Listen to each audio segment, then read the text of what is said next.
Greetings and welcome to Stunt Hangar Video Hangouts. My name is Charles Carter and I'll be your host this evening. I want to extend to you my gratitude for joining us. If you're watching this as a replay, I want you to know that I host these YouTube live streams every Monday and Friday evening starting at 6:45 p.m. Pacific Standard Time. So please make a note of this so you can watch and be part of the live stream. Plus, we have an after party following the live stream, which is sometimes better than the live stream portion. You must be a registered Stunt Hangar Forum member to find the link to be part of the after party and the following, be part of the live stream and the following after party. Here at Stunt Hangar Video Hangouts, we talk about building and flying model airplanes, sport flying, competition flying, and what you've been doing lately. To join our conversation, if you are already a member of Stunt Hangar Forum, you can find the link if you scroll down to the section called At the Bench, which is right below in memory of our friends. Now, if you're not a member or if you're not logged into Stunt Hangar Forum, the At the Bench link will not appear. Now, if you're not a member, please register at stunthangar.com/SMF. That's stunthangar.com/SMF. And when you register, you must use your real first and last name and put a space between that and also a valid email address or Sparky. The proprietor of Stunt Hangar will not approve you. Now, if you're inclined to not come in and just enjoy watching us on YouTube, wonderful, fantastic. You can enter your questions or comments in the chat box over here, and I'll do my best to make your comments or questions a part of the show. And understand, sometimes I can't get a word in myself. So be patient, and I will ask our illustrious panel your question or state your comments. And by the way, you only can do this during a live stream. Then you can make comments on the channel anytime, but as far as interactive with me in the meeting, that's only can be done during the live stream. So like I said, come on in during the live stream, which is every Monday and Friday evening starting at 6:45 p.m. Pacific Standard Time. Post your comment or question. And if it's not convenient for you to stay, I understand for some people it's really early, some people it's really late, but come in during the live stream, post your question or comment, and then come back and watch the show at a more convenient time for you. Watch the replay. Now, if you find the Stunt Hangar Video Hangouts that I host, or the many building videos, the contest coverage, all the kind of things that Sparky's does, if you find that stuff informative and enjoyable, I do, please give us a thumbs up. Thumbs up, thumbs up, thumbs up, please. And consider subscribing, joining, commenting, sharing. All those activities help the Stunt Hangar's YouTube channel grow. And also consider joining Stunt Hangar's YouTube channel memberships, which start at just $4.99 a month, which is less than 17 cents a day. And you get an incredible value. I mean, I'm just amazed at the content that we have, not to mention on my show, the panel we have. I mean, if you have any questions about stunt, well, you'll find a lot of good answers, maybe different answers. There's more than one way to do something here. But for $4.99, that's an incredible steal, actually, especially when it's only 17 cents a day. And I have it myself. So I have the $4.99 come out of my own checking account each and every month. So I'm doing it, and I'm asking you to join in, partner up with me to support this hobby. Great. Now, this is Spark. Oh, by the way, when you are a member, you do join, you as a member, you have access to member-only videos. I mean, not all the videos are uploaded to YouTube, and they're not all public. Some are members only. So in addition to what I said before, you're also going to have access to member-only videos for the $4.99 a month, or there's two other tiers above that. So anyways, this is Sparky's YouTube channel. I'm fortunate to be the host of the show. But if you want to reach me, the best way to reach me is go to my YouTube channel, which is called Flying Control Line Stunt. There's a YouTube channel. It's called Flying Control Line Stunt. And if you locate the 2019 AMA National Championship video, which is a video that Sparky shot with his video camera, me flying his beautiful Junar XL. It's a beautiful and light airplane. I did an official flight that was uplifted to YouTube, and check it out. And if you happen to like what I have there, please like, subscribe, and share there also. That I would appreciate that. Now, I want to thank you for your past, your present, and future support. You are making it happen. Please keep the conversations family room friendly. In other words, please don't do things or say things you wouldn't say or do around your own children or grandchildren.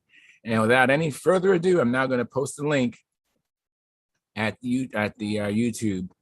So let me do this now, and I'm going to post a link, excuse me, at Stunt Hangar Forum. I'm spinning plates while I'm doing this monologue, so bear with me. And we'll be cooking with gas very, very shortly. And hope everybody has a happy 4th of July celebration tomorrow. This is the eve of the 4th of July. I'm making my way to the what I call the control panel. This is how I take care of business. I actually have three monitors here, and also I'm watching the stream constantly, and I'm watching the chat box. So that's how I do it. So I'm just making my way there now, but I can tell there's already some people there, and I appreciate that. Looks like it's streaming well. We have 10 concurrent viewers. We have 6 likes, and let me send this here. All right, cool. Let's see here, getting back to there. So, and let's see, in the chat box, we have Daniel Berry Sports Highlights. He says, yo. And then Mark Lumen, who is a member of our YouTube channel, I can tell by the moniker next to his name. He says, got you liked. Thank you very much. And Tom Rammel also gave us a like. Thank you, Tom. Gary Sinclair, who's also a member of our YouTube channel, he provided us with a like, and he has the blue wrench. Gary is the monitor of the chat box. We have other monitors too, Greg Biswick, and I know there's a few other monitors. And we have Marcel Legrand. He says, hi, Charles, and everyone at Stunt School. I love that, Stunt School. Just doing some building while listening to you all. That's great. Love that. Do some building while watching us on the show. So right now we have 13 concurrent viewers, 7 likes. So the 6 of you that have not liked this, please like it. And let me see here. Looks like I think everything is done. I got to do something else real quick while I'm waiting for the show to get started. Our show is really interesting how it just grows organically. I mean, there's no agenda, there's no itinerary. I just open up the live stream and people show up, and next thing I know, we're partying. And this has been going on for some time. I'm always amazed, and I'm grateful, very grateful for you guys' participation and support.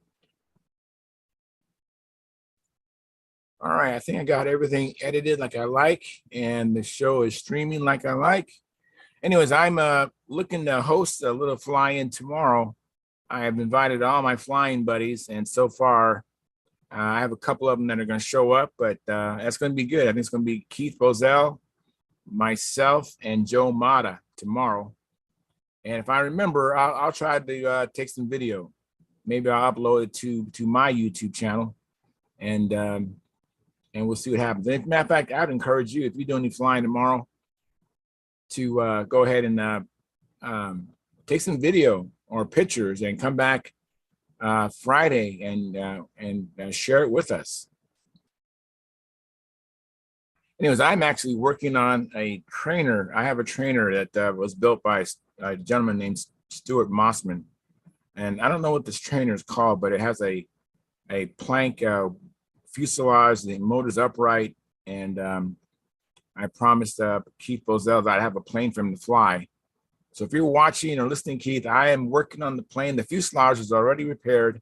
You got to straighten out the landing gear and mount the engine and find a prop, a 9.5 APC prop. And that thing will be ready to go. And then I'll work on my airplane. So looks like Gary Sinclair is making his way in here.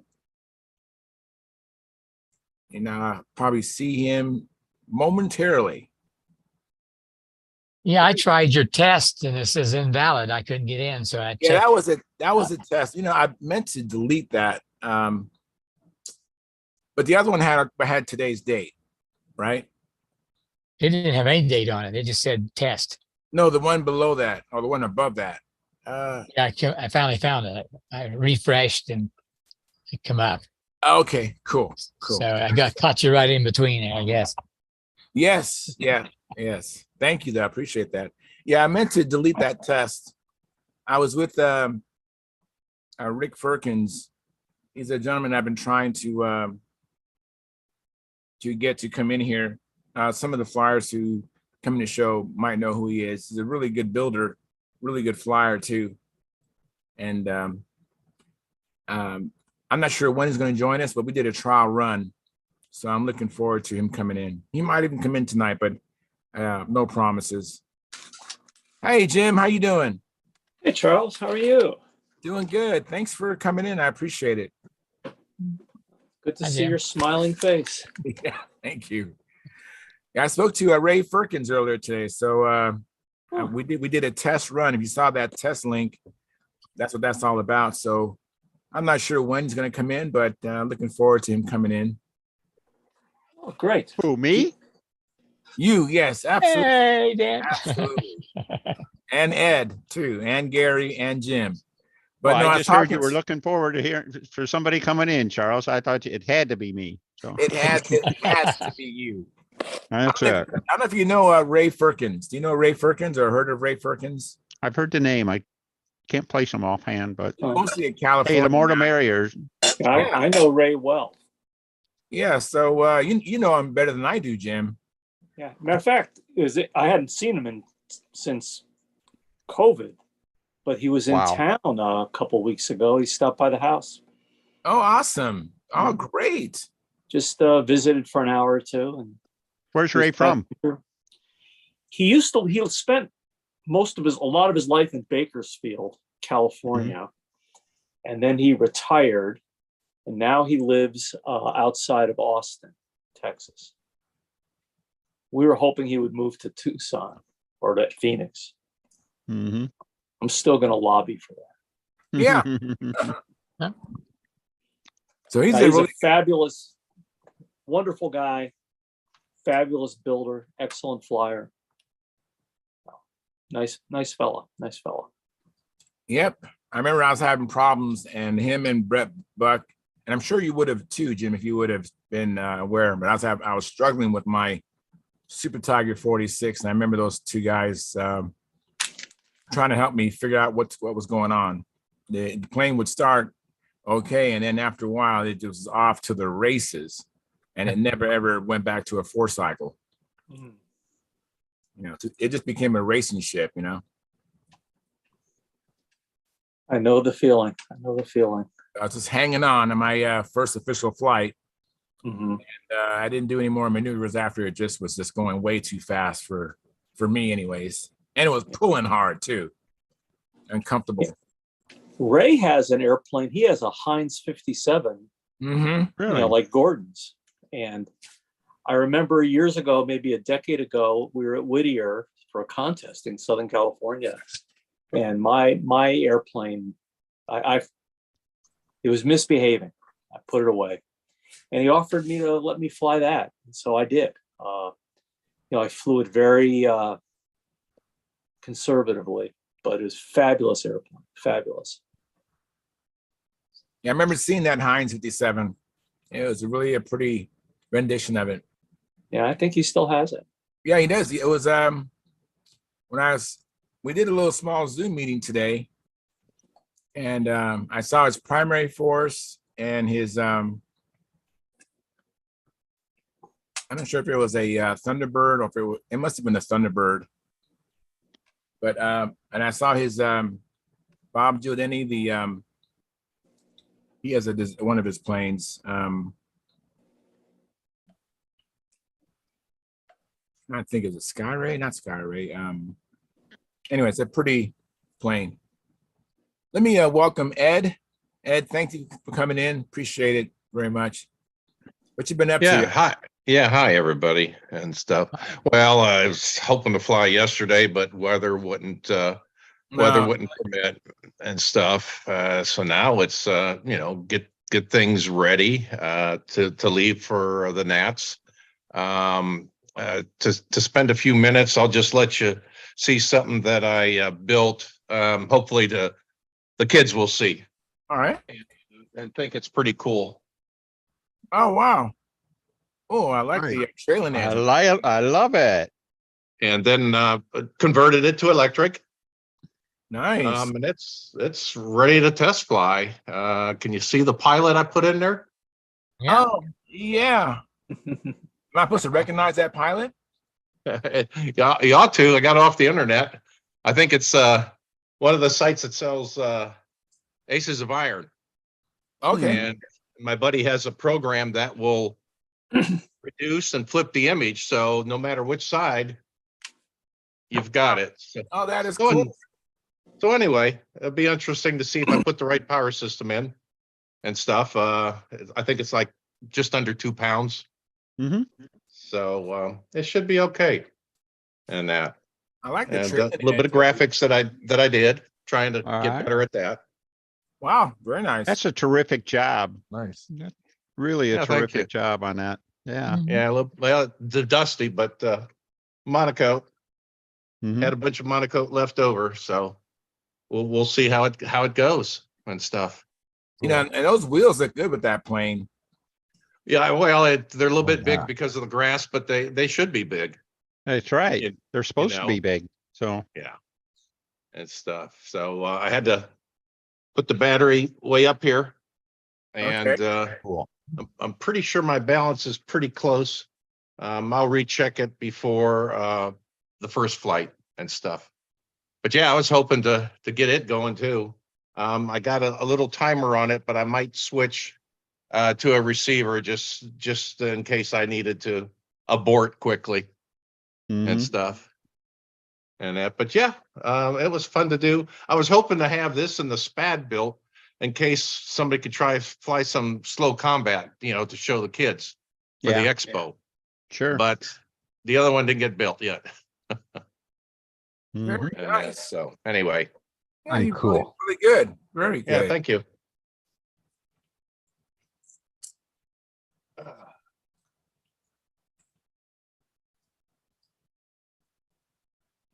Thank you.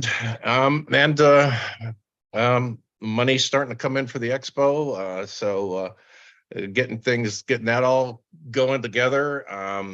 Be leaving Thursday for the Nats. I want to be able to take care of a little bit of other things while I'm up in the area, and it'll be a nice first time for me there and stuff.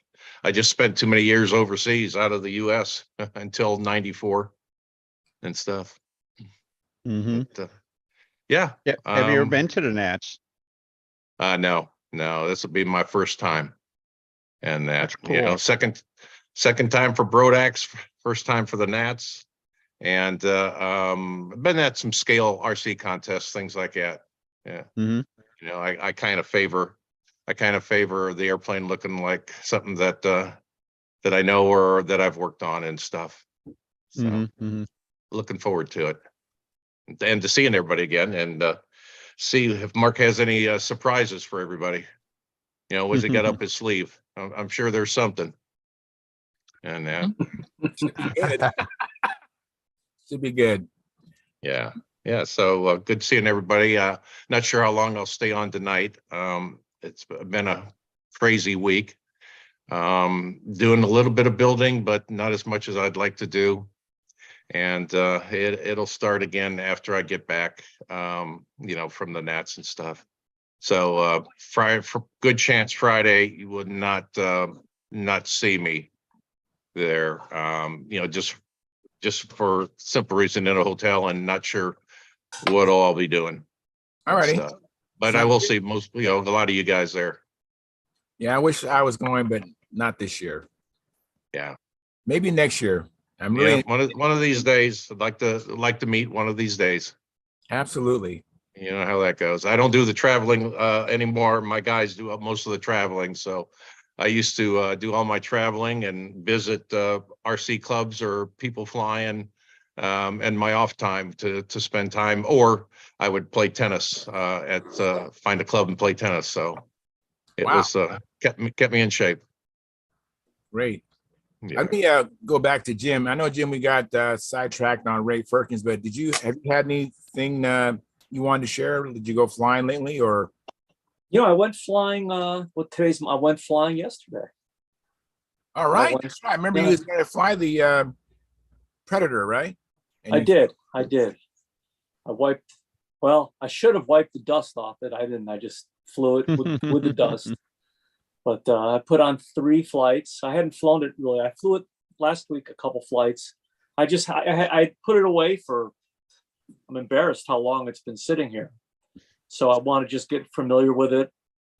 So I've probably got 5 or 6 flights on it in the last 10 days. So I think I'm feeling ready to start really driving it, flying rule book patterns with it. I evaluate the trim it's in. It's in better trim than me, so I'll leave the airplane alone for right now. But so that's what I did that. I've been trying to do some paint work on that I-beamer I've shown you. That did not go well. So Oh, really? I had some paint bleed through the tape, and so I talked to 3 or 4 of my friends that are excellent painters. They all gave me similar counsel, and I'm gonna try to fix what I can and wet sand off the stuff I can't fix and start over in spots. Very frustrating. I bet. Yeah, I can imagine. I bet. So I'm shooting black paint. So when it bleeds, you can't hide it. You can't pretend it's not there. You No. gotta go back and fix it. Easy fix. Yeah. So I have 2 technical questions. So in the world of auto paint, they talk about 1K and 2K. What's the difference? Is the 2K the base coat, clear coat system, and 1K is, you put on the color and it's good, you're done, you can wet sand and buff it right there and be done? Is that the difference between 1K and 2K? Wrong audience. Oh, good. Nobody's sure. Yeah. Jim, one thing I was wondering was, is there any chance, if it's not a big area, that you overspray it with silver or aluminum, which basically will cover any color and then go back with what you need to? As a thought, I'm not, I don't do that much. No, that's a thought. I don't think so. Okay. Starting over is easier. All right. So my next question is, sometimes I come home with fully charged batteries, and I'd like to put them back into storage. So one thing I can do is just put them on my charger and push storage, and it takes an hour maybe. So another thing that I've done,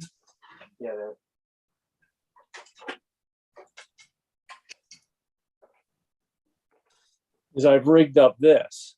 So it's an automotive Oh, okay. light Yep. bulb, DC light bulb. Mhm. And these things, probably every 5th or 10th use, they fail. So, and I looked up batteries. I mean, not batteries, big resistors, and they were pricey. Mhm. So does anyone have any other solutions to that, to easily discharge a battery? Well, Jim, I'll show if- you what I do. Charles, can you make me big? Yeah. There you go. I'm big. I think this came from Rick Huff, and he found it on Amazon. And I've mounted it, but here's what I use. Let me see if I can. There we go.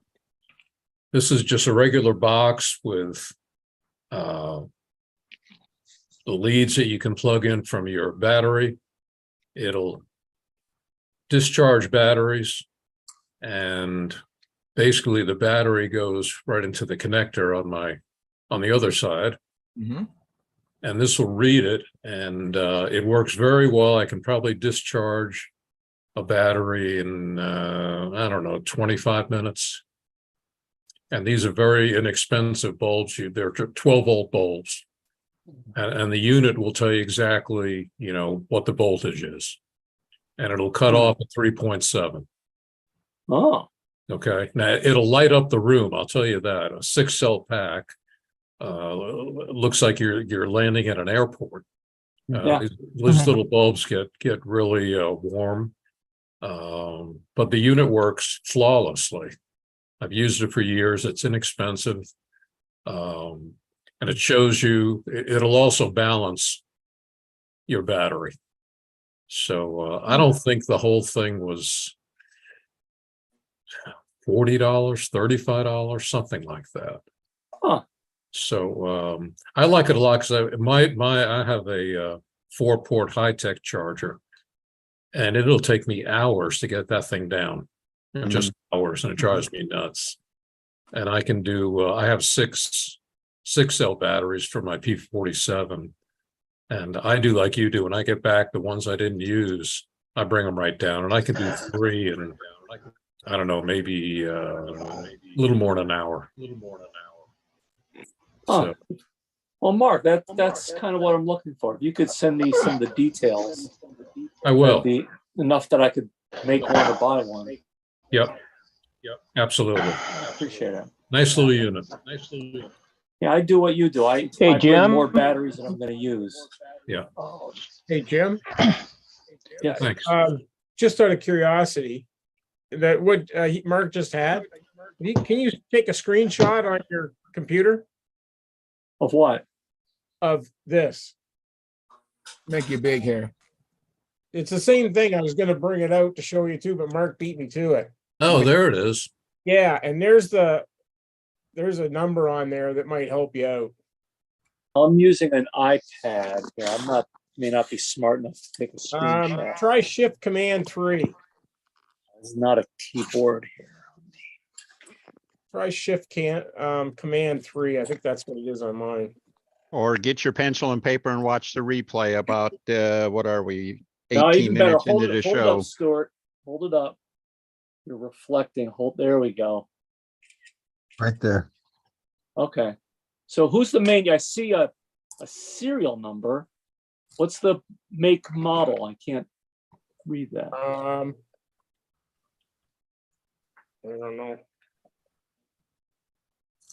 It hasn't got that. It says 3-in-1 battery balance, LCD or whatever it is. Well, It has the a front name on face it. again. Oh yeah, there it is. Yeah, there you go. AOKODA.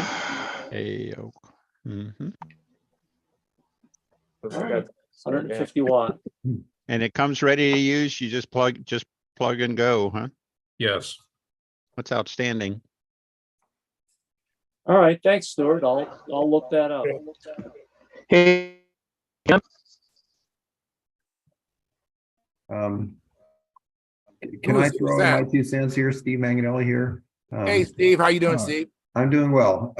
As a longtime electric guy, first of all, taking home a charged battery is a sin. You're supposed to fly them all.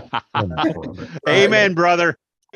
So second of all, if you're going to use them the following week, I don't mess them. I just go ahead and leave them on for a week. That's okay. You can let them go for a week. If you're going to store them for months, yeah, then you want to take them down to storage level. But most good chargers are only good for about 50 watts on the discharge. And I noticed that thing you just showed was 150 watts. So it would be 3 times faster. So that's probably a smarter deal. It's going to go a lot faster. And even as long as it stops them at 3.7 volts, you're good. But, I've had some good luck with just, letting them sit for even a couple weeks charged. And I don't know, they don't last forever anyway, but but How no. many cycles do you get out of a battery when you treat them that way? I don't know. I never count the cycles. I just throw them away when they stop working. Oh, okay. You're talking about regular lithium polymers? You're talking about those lithium ion? Just 6S lithium polymer. Yeah. But I keep accurate records. I know how many cycles I get. Okay. I try and take care of them. Yeah. As a rule, I don't really want to know. Oh, Then you might feel bad. I probably get 4 or 5 years out of them, and I try to fly them once a week. all right. Yeah. Hey, So Jim. you're Yes, Carl, go ahead, Carl. I can answer for Jim's question on the paint. I looked it up on Google, and it says 2K paint requires a separate hardener or sometimes an activator, and 1K products do not. That's the difference between the two. a hardener. Mhm. Huh. Yeah, 2K. So a 1K Activator. polyurethane would be something like Minwax or something like that, and a 2K would be, something with some kind of activator in it. Yeah, yes. Well, the stuff I And have that's is what it said on Omni, Google. So stuff I have is Omni PPG, and I mix it per the manufacturer's instructions, 1 part paint to 1 part reducer. The word hardener never comes up, Mhm. yeah. but it goes on matte, and I know I got to put a clear urethane over it to finish. Huh? That's interesting, Carl. Thank you. You probably have a one. It's a 1 part paint, so it's not a catalyzed paint. So, a reducer is just a thinner to make it come out of your gun. If you want to use a catalyzed paint that goes hard, you definitely have an activator or hardener with it, then plus a reducer to make it thin enough. So, yeah. All right. Like the Oh, old good. I Aero learned something. epoxy and hobby epoxy was a 2 part catalyzed plus a thinner to make it thin enough to spray. But that stuff stunk to high heaven.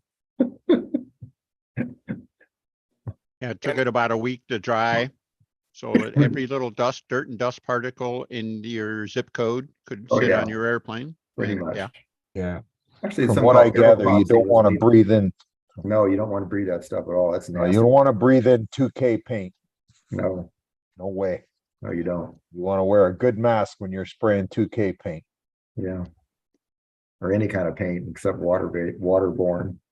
Yeah. See, stick with electric, you can use waterborne paint. Mhm. Yeah. So let me see. I think Dennis Adamison, you're next. Am I? Woohoo. Well, first up, I got a question for Len. Were you able to find that old time did stuff we're that. looking for? I did. That was great, Dennis. Thank you very much. Much Okay, appreciated. well, thank Mark. He did all those maneuver things. So Thanks, the Mark. diagrams. That's awesome. Outstanding. We got Yeah. everything we need. Which Mark? Mark Gerber. Gerber. Mark Gerber. Okay. Oh, Mark Gerber. Okay. The smart one. So, yeah. Oh, well, the other one's Well, pretty the good smart, looking too. one too, but Yeah, whatever. they're both pretty smart. Yeah, Okay. you're darn right. Well, hey, Yeah. I had a nice day of flying this morning, retrimming, it's funny how many things you can learn with a 4-year-old airplane. But new motor, new prop, everything like that. I got the energy usage down to unbelievable low levels. And I'm not even really sure how to process it all and what to do with it, but I'm using a 4-cell pack and I'm using 2200 milliamps to fly a 65-ounce airplane, which is, I used to use more power than that to fly a classic airplane. So That's great. and How I'm much does that weigh? I'm charging my lipos like lithium ions, which means they basically they charge at 89%. And the reason for that is that it's supposed to the cycles that Steve doesn't count, where you get Yeah. twice as many of them, so you don't have to count twice. There you go. There you go. So, but anyhow, yeah, somebody made a comment about my Ukrainian lines at Brodak. I said, what do you mean? I don't use that stuff. He goes, no, your Spectra lines. Oh, make it big. Was he? You think he thought the real was Ukrainian? Is that what it is, or what? Got the right colors. No, he's Ukrainian got a colors. yellow line Oh, and I a get it blue now. line. Yes, yes, I get it. Let's see. Okay, is that better? There we go. Yeah, that looks very much like Ukrainian flag. Yes. Yeah, so I guess I too fallen in with all the Euro stuff, and I am flying Ukrainian lines. All right, so Interesting. Good stuff. Very cool. that's it. So Might have to get some of that in blue. My new airplane's gonna be blue and yellow, so that'd be pretty cool. yeah, I got some, this is the Finns Spin 5 line here. I wanted to try. It's a really good line. But I also got some of the regular, their main brand, their flagship brand is just called Wind Tamer. And you can find that stuff all over the place. It's very good price and everything. I got some 100-pound test. Wanted, something at the top end of the heap there. Made up some lines with that. And that has got to be the stiffest line, the stiffest Spectra line I've ever had. Seems strong or stiffer than the 100-pound Power Pro and everything else. So that's just me running it through the stretch test and everything like that. But I'm like pulling it on it, loading it up to 50 pounds like I normally do. And it wasn't giving at all. It just, so I'm really excited about that. And it's got a real nice, feel, nice texture to it. Very easy to handle, very easy to tie. Real excited about that. So I think I'm going to be exploring that in a few other sizes too. So It's let's called see. Wind Other than that, Tamer. I made up. I had a bunch of people looking for lines, and I naively said yes. So I spent the last couple of days. I made up 7 new sets of lines to pass out in Muncie next week. So.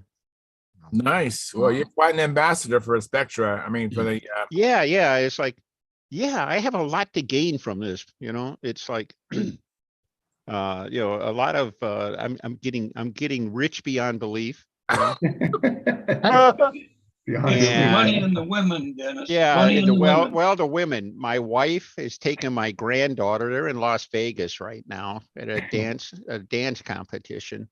So I'm sitting, and my Alright. son has moved out. So it's me and the cat. All right. So I mean, and Alright. she hides most of the time. So I don't know. Yeah, I have no idea. It's just, I've had a lot of people ask me questions about Spectra, and I just answer the questions, but in the process, it seems. Hey, Dennis.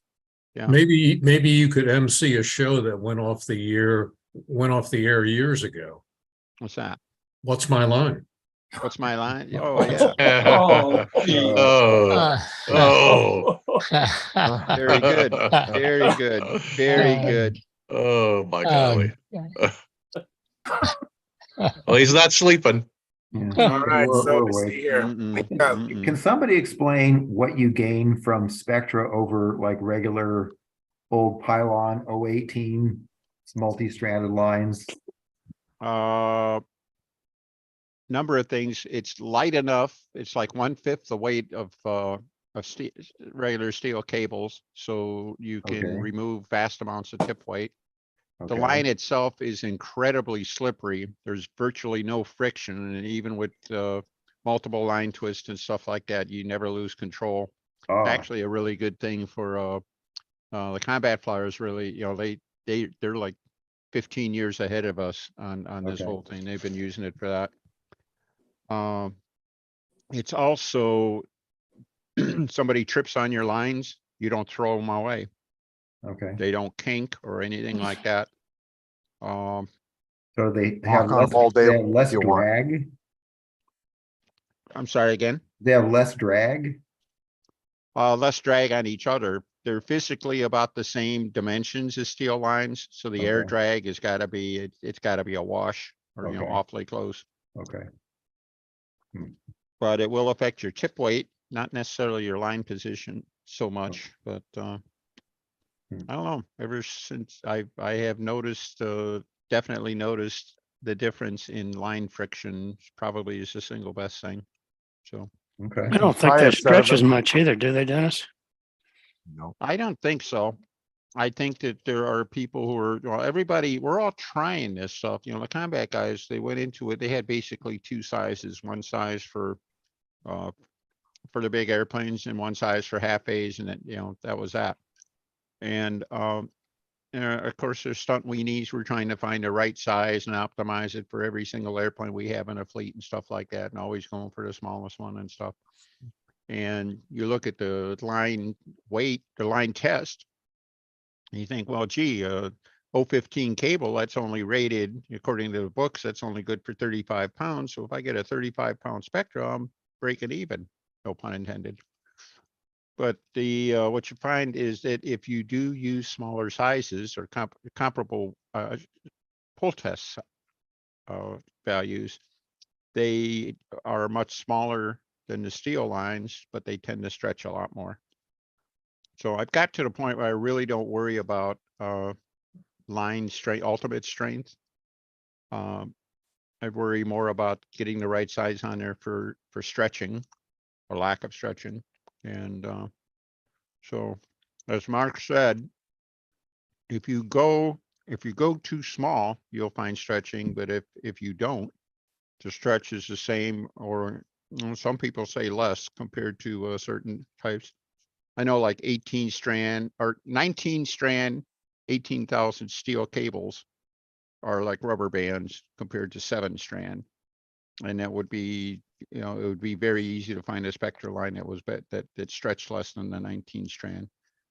Good old 7 strand steel cables are pretty darn good as far as stretch goes. But the 100-pound test line that they use in combat, they specified it because it was the same size, same diameter as a 018 cable. And they didn't want Spectra guys going faster, but the 100-pound test line that they use tested side to side with 018 7 strands had virtually identical stretch characteristics. So Great. oh, Let me Mark, on the Mark chat and Lynn are box. using them. I don't know if anybody else has anything else to add on that, but I like them. oh, that's right. I prefer it over the stainless steel. Mhm. Not on my, I only have one set of Spectra, so it's just for one plane. And Lynn, go ahead, Lynn. I was just gonna say, I can tie up a set of Spectra lines in about 1/4 of the time that it takes me to wrap a set of steel lines and put the eyelets in it. Yes, absolutely. So that's another really big benefit. Like, well, if I'm at the field and I need a set of lines, I can make up a set of lines in between 5 and 10 minutes. It's not a problem. Stuart and I made a set the other day. I don't think it took more than about 10 minutes to make them. Is that right, Stuart? Yeah, it goes quick. It was good. Very good. Let me welcome John Miller. Thank you, John, for coming in. Marcel Legrand says he sent you some updated pics. You have them, right? All right, cool. We'll get to them shortly. Let me catch up on the chat box. Last I left off. Let's see, Marcel Legrand says, Charles, I've been watching all your videos on your channel and you fly good, smiley face. Thank you very much, Marcel. Appreciate that. And Terry Mitchell says, like sent, great to see everyone. And Marcel Legrand says, I like your height markers you made. Yes, that's a pretty old video, but yeah, it was an idea I had. A good friend of mine and I made those height guides. That's I use them for preparation. I placed 2 of them around the circle, and there's these melamine boards that I have, and it has an orange stripe at 5 feet. And it was just part of my preparation for contests. And I need to use them more often. They're a little bit bulky to drag out to the field, so I only use them maybe toward preparation for a contest. Let me see here, and my video talks about them and shows them. See, and then Edward Carlaw says, like sent. Thank you, Edward. And Mark Lumen, who says, a while back, Steve Hines, I remember this, he showed a discharge plug. Can't remember the brand. Steve Hines, if you're listening, you want to let us know about that discharge thing. I know you said they're very inexpensive. Yeah, I had one that I had some of those discharge That's plugs right, I you got had- off Amazon, and they were incredibly slow. They were Okay. like, if you had days to discharge your battery, I mean, they would take a day, and a 6 cell pack, you know, you could do one from show to show, from chat show to chat show, I think. Yeah. All right. So Not So, cool. yeah, they were inexpensive and worth every penny, I think. So, And then Tony Dallas, he says, with the advent of good balsa wood bearing in short supply, what do you guys think about 3D printing ribs out of PLA light? Or PLA. Yeah, PLA. Sorry. Okay. I think that the stakes are out there. I mean, I don't think anybody's tried it yet. I don't think that it's impossible. I think you could do a lot of things with 3D printing that would be difficult to do in wood, like, you know, make the ribs, print them with girders and stuff like that. Maybe a T section around the edge or something like that. You can get there from here, but nobody's tried it. Nobody's or nobody I'm aware of has tried it. Nobody's really doing anything with it yet. But it's I one of those suspect things. that would be too heavy, but what I have seen 3D printed is basically a ribbed wing, the skin. You can print 3D very, very thin. Mhm. And I've seen consumable RC airplanes with skins built that way, 3D printed. And the Interesting. tensile strength is reasonably good. Mhm. I don't know about ribs though. Interesting. And then I built landing gear doors with all kinds of different 3D printed materials, and nothing was lighter than my 1/8" balsa 1/64 plywood sandwich. Yeah. Now, my brother had, he's 3D printed an indoor model. Basic 1/16 square stringers and everything like that. And it would have been on the heavy side as indoor models go. It would have not been the heaviest one out there. But it was the first time he ever tried it too. So it can be done. I think somebody's going to figure out, somebody's going to find the secret clue there, and it'll happen someday. yeah, maybe just thinner, maybe a lot thinner than the 16th ribs, maybe. I saw an RC plane made out of plastic, like printed. Mhm. It was pretty cool. It was clear almost, but I think it was pretty Yeah. heavy. Yeah, my friend Larry makes them for money. He prints them and sells them. And he's made me all kinds of parts, including wheels, hollow wheels. It's incredible what you can.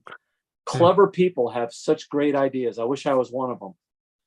And I agree with Dennis. This clever people will find a way to use that technology to make it usable for us. Yeah. Yeah, I don't think it'll be I don't think it'll be necessarily as light as 16 balsa, but depending on what you're looking for, you can probably still make it light enough. All right. And I think that's really the key. It'll be interesting to see where it goes. I have a few more chats and then we can be caught up. Let's see. Robert Castillo, I just wanted to say greetings to all. I finally caught the email in time. Well, that's great, Rob. And then he goes on to say, and Charles, I miss flying with you. Blessings, my friend. Blessings to you, Rob. And I miss flying with you too. We got to get together. Next time you're in town, give me a call and maybe we can hook up. I'm flying tomorrow at the same place we've flown before. So if you're in town, give me a call. And then Terry Mitchell says, Denny, what program card did you say to use for the Aerowine ESC from Brodak? They sold they used to sell a card, but the Aerowin stuff went out of production, and I have no idea if they still have a card. What we can do is this. I'm pretty sure I could find a set of the printed instructions, and in the printed instructions for the Aerowin ESC, there was instructions on how you could program it using an RC transmitter, hooking it up to an RC system. So Terry, if you want to try something like that, Send me a PM, send me a personal message on Stunt Hangar, send me your Fine tomorrow email or no? address What do you with think? that.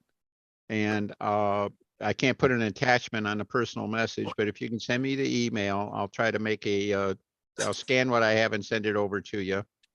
And the instructions that come with the ESC. That's, I guess, the best I could do for you right now. All right, great. And we're all caught up. And let me see here. And I've lost my order here, but I think Stuart, did you get a shot? And after Stuart, we Mark Wise and then Carl Reed. I just got to show this to Glenn quick. All right, make it big. What you got there? See that? Oh, nice. Nice. All All right. right. I'm ready for We're tomorrow. ready to go. Good show. So how'd you get the Let's cardinal see on? there. Is that a label or what is that? Yeah, it's a labeler. This with it's clear and prints black. Oh, that's cool. Oh, very good. Yeah, That's I like beautiful. Good job. that. Good job. You're Absolutely. ready to go. Good Good. handle, good lines. Well done. It's clean too. Yeah. That's We'll And see that's, you tomorrow. right? that's the fabled cardinal, right? The one that Yep. Lenny The fabled put cardinal. about 10,000 flights on or something like Yeah. that. That's right. You have it Now there that- in front of that you, card- Stuart? Can you show it to us? Or the plane? Yeah. I can grab it. Grab it. It's probably got about 10,000 flight. Well, maybe not that many, but a few thousand flights on it. Hmm. I'd say I at know, least 2,000 flights. I got sick of watching it at Brodak, I can tell you that, but Well, you only got sick of watching it. A lot of people got sick of getting beaten by it. well, I got sick of getting beaten by it too. I hate watching them from the back. So there we go. Oh, wow. It's not in bad shape for a 14-year-old airplane. No, it's not in bad shape at all. No, but it looks good. Yeah, Well, I like mine is that Mac decal too. Oh, sorry. Yeah, we can take that off of there. Well, that funny thing. Okay. very cool. So Is that was that a full built kit? Yeah. Yep. Full Okay. built kit. Okay. Looks So nice. I Nice. finished Show that around. airplane. I flew that airplane for the first time in 2008. Oh, And it So had you're one like- crash. If you, Stuart, show the wingtip, outboard wingtip. It had one inverted pancake on the pavement. You can see the scuff on the top of the wing, and that's the only damage that plane's ever had, right above the cardinal. Wow. okay. That's That crash was in 2010. It's Mhm. lived a charmed life. very good. That airplane did have a charmed life, no doubt about it. It Very got cool. second in I profile, hope it I can got keep second in expert profile at Brodax once to Joe Mhm. Gilbert. I hope I can keep it in this condition for a while. Yeah, it'd be great. We'll And if see. it doesn't, don't worry, there's other airplanes. Yeah, that's great. Thank you very much. Joe Gilbert has handed a lot of us our first defeats. He's handed me a lot of defeats, Yeah. but it's okay. I get lessened every time, so hopefully it learns me to get better. Yeah, that's the someone- thing about Joe. You can't dislike him because once he whoops the crap out of you, he'll show you what you can do to get better. Mhm. Not beat him, Especially but get better. Tom Dixon's the same way. Oh, yeah. Well, that's why Hey, Tom Len? Dixon's going in the Hall of Fame. Len, Yes. would you do me a favor? Right now, your camera's adjusted. You look like Kilroy. There you go. right, I'm just slumping in my chair. That's a good all. one. That's it. Now you look really almost human. Well, that makes two of us. Then we're in good Yeah, shape. right. I hide mine with this, you know. Oh, that's you're right. You're looking you're good, in John. training for December already, aren't you? So Oh, yeah. Boy, I had a whole yard full of kids came, family reunion, and all the kids around here think I'm Santa Claus's brother, because that's what I told them. Hmm. And so All they right. came and they wanted to see Santa Claus's brother. So we had a little meeting out on the front lawn and had a good time. That That's sounds great. awesome. It's too bad they don't make good, decent half-a control line kits to go in the store. You know, I could have maybe got a couple of possible new members. Well, I don't know. Every year at Brodak, I see Will Davis and then Mark Wise teaching people how to fly those ring rats. That may be the greatest half A model ever made. Yeah. If it's not, it's sure a close second. Yeah. What I like, when they get the things, most half A's, they go around, they go fast and skittish and everything. Those things, they get them going so slow, and they just float along and stuff, and they're flying at training speed and everything. stay out it's there. great, and they stay out. Yeah. The question is, could they be mass produced and would they make money? Only if you could That's 3D the print it. question. So yeah. Yeah. I'm gonna do a share screen real quick. This is a new month, and so Oh, let me, yeah. let me show what July looks like. I can tell you it's hotter. Who's than missed hell here. July? So you guys see that? Oh, nice. Aha. Look at that. Keith and Mark. Yeah, I hate Nice. saying goodbye to Jim Hoffman's Predator last month, but Man, that is one pretty bird. we have a new month here. And you guys keep Trossel in your thoughts, and he's driving by himself 1,200 miles. I think he left today. And Me. yeah, I guess he couldn't convince Barbara she'd have a good time. We're leaving Saturday to go up. Saturday morning. Yeah. So anyway, so we have Mark Gerber's P40 there, and then Keith Trossel's scale Hughes XF 11, and then we also have one of his chiselers, now deceased, replaced with a new one. Now, New one looks just like it. And did the new one crash, or did the new one still around? The new one's still around, far as I know. He replaced the outboard flap. But Okay. last time I talked to him, it was still around. All right. Okay. That's good. He's killed quite a few chiselers over the years. Yeah. But I'm looking at Mark's airplane. I've seen that airplane in person, and once again, the photos don't do it justice. That's a No, they don't. I saw it in Brodak. It's gorgeous. It's a front row airplane anywhere. Yeah, it is a pretty plane. I remember seeing it at VSC, and maybe I might have seen it in Las Vegas as well. But it is a pretty plane. All right, so I'll stop sharing that. That's July, and it's got a pretty growl to it, that's for sure. we're almost. I guess we're about more than halfway through the year. So get your pictures together. Hopefully, one with you and your airplane. And we'll I gotta finish the darn thing. forward it to Gary Sinclair, and so we can see what new planes we're going to have in the calendar next year. Gary, you do a good job. He does better than a good job. He does a great job. Outstanding. Yeah, He makes a bunch of weird pictures look really good. Mm-hmm. Absolutely, he's very, very gifted at that. So I think I said, was it you, Mark Wise, was next? Yeah. Thanks, Charles. Just want a few updates. I'm leaving real early Saturday morning, try to get into Muncie about maybe noon. And for me, it's about 10 and a half hours. So I won't be on the Friday call. I'm hoping I'm sleeping. A couple of, I found a couple of friends last week, which was really good timing. I think you all know now that in 2024, the Worlds will be at Muncie, the F2 competition. And For sure. it'll be, our Nats will be around the 3rd of August instead of about the 9th of July. And that's because so the Nats and the Worlds can run pretty much right after each other. So I had a Zoom meeting again with the executive council of Pampa and talked about all these things, and including the way it was done, and it didn't follow the normal correct procedure. I had no choice though.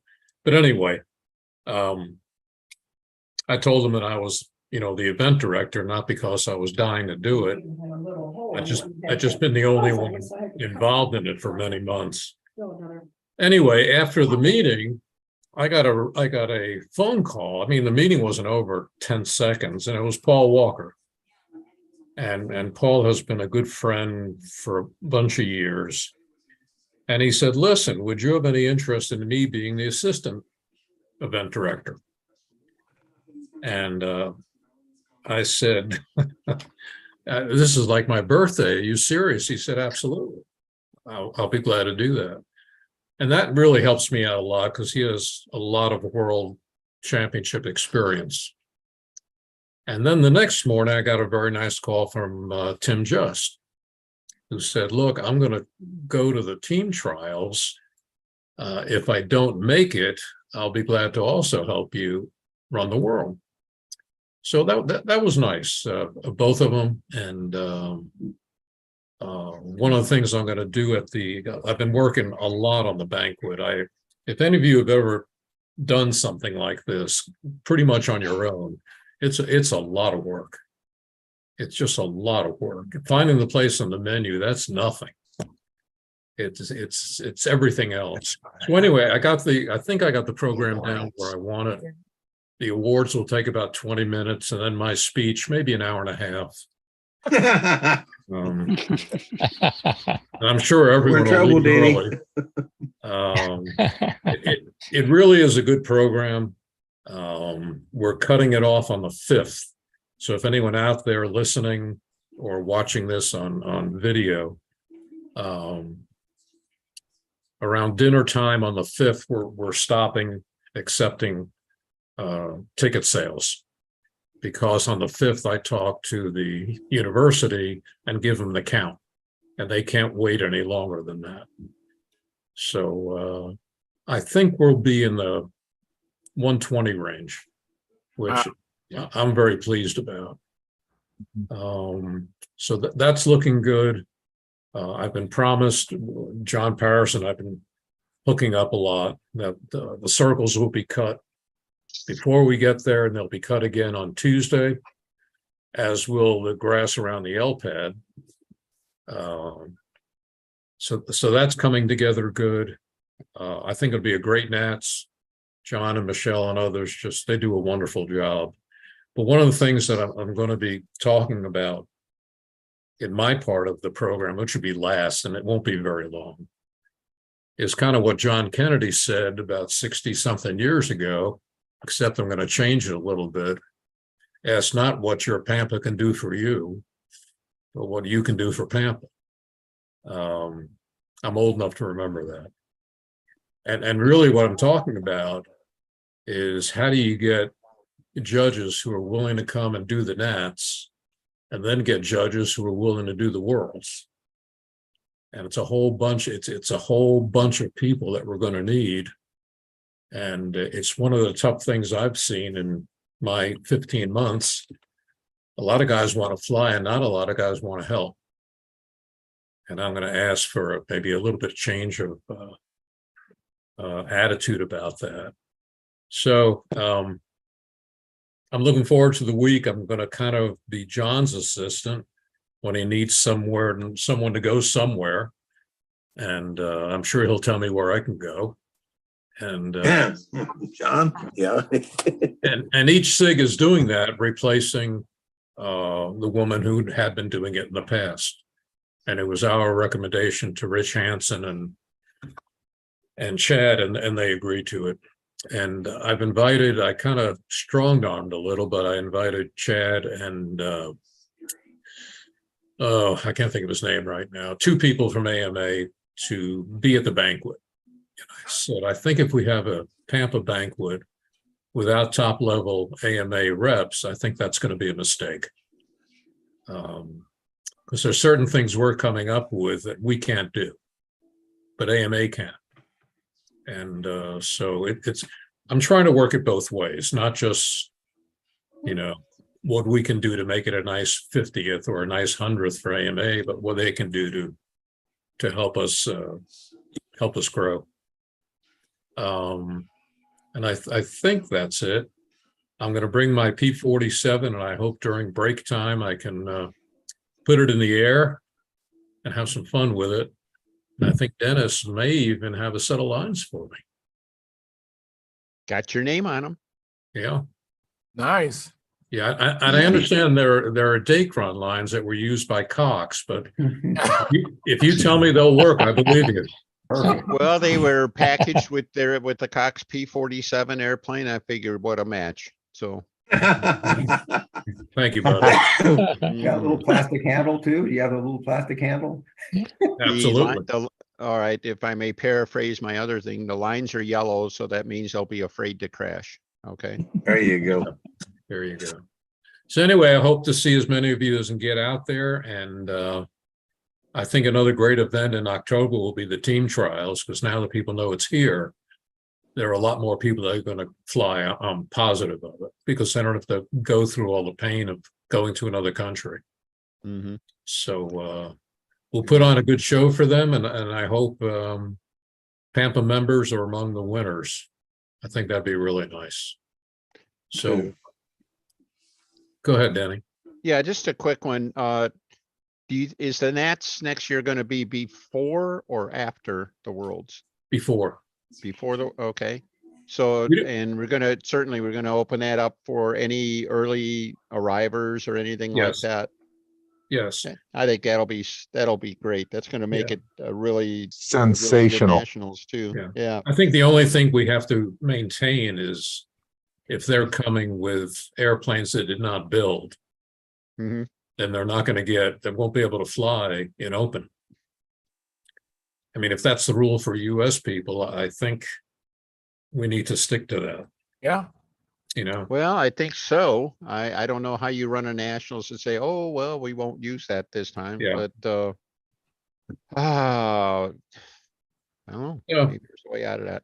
And as far as the worlds go, you don't have to provide just one judge for that, do you? Doesn't the FAI come with an international panel of judges? well, it comes with an international panel that myself and the other 3 SIG leaders choose. Mm-hmm. Okay. And I've never been in front of any of these, and it's an area that I'm sure Paul can help, and possibly someone like Joe Daly, who's been there recently.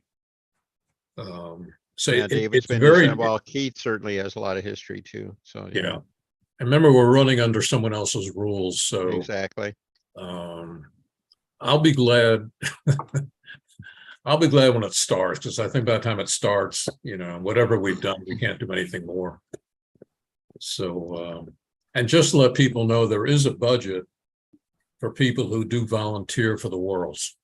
Mm-hmm. I mean, like for me, I'll be out there probably close to 3 weeks. So at least a part of that is helping me find a room.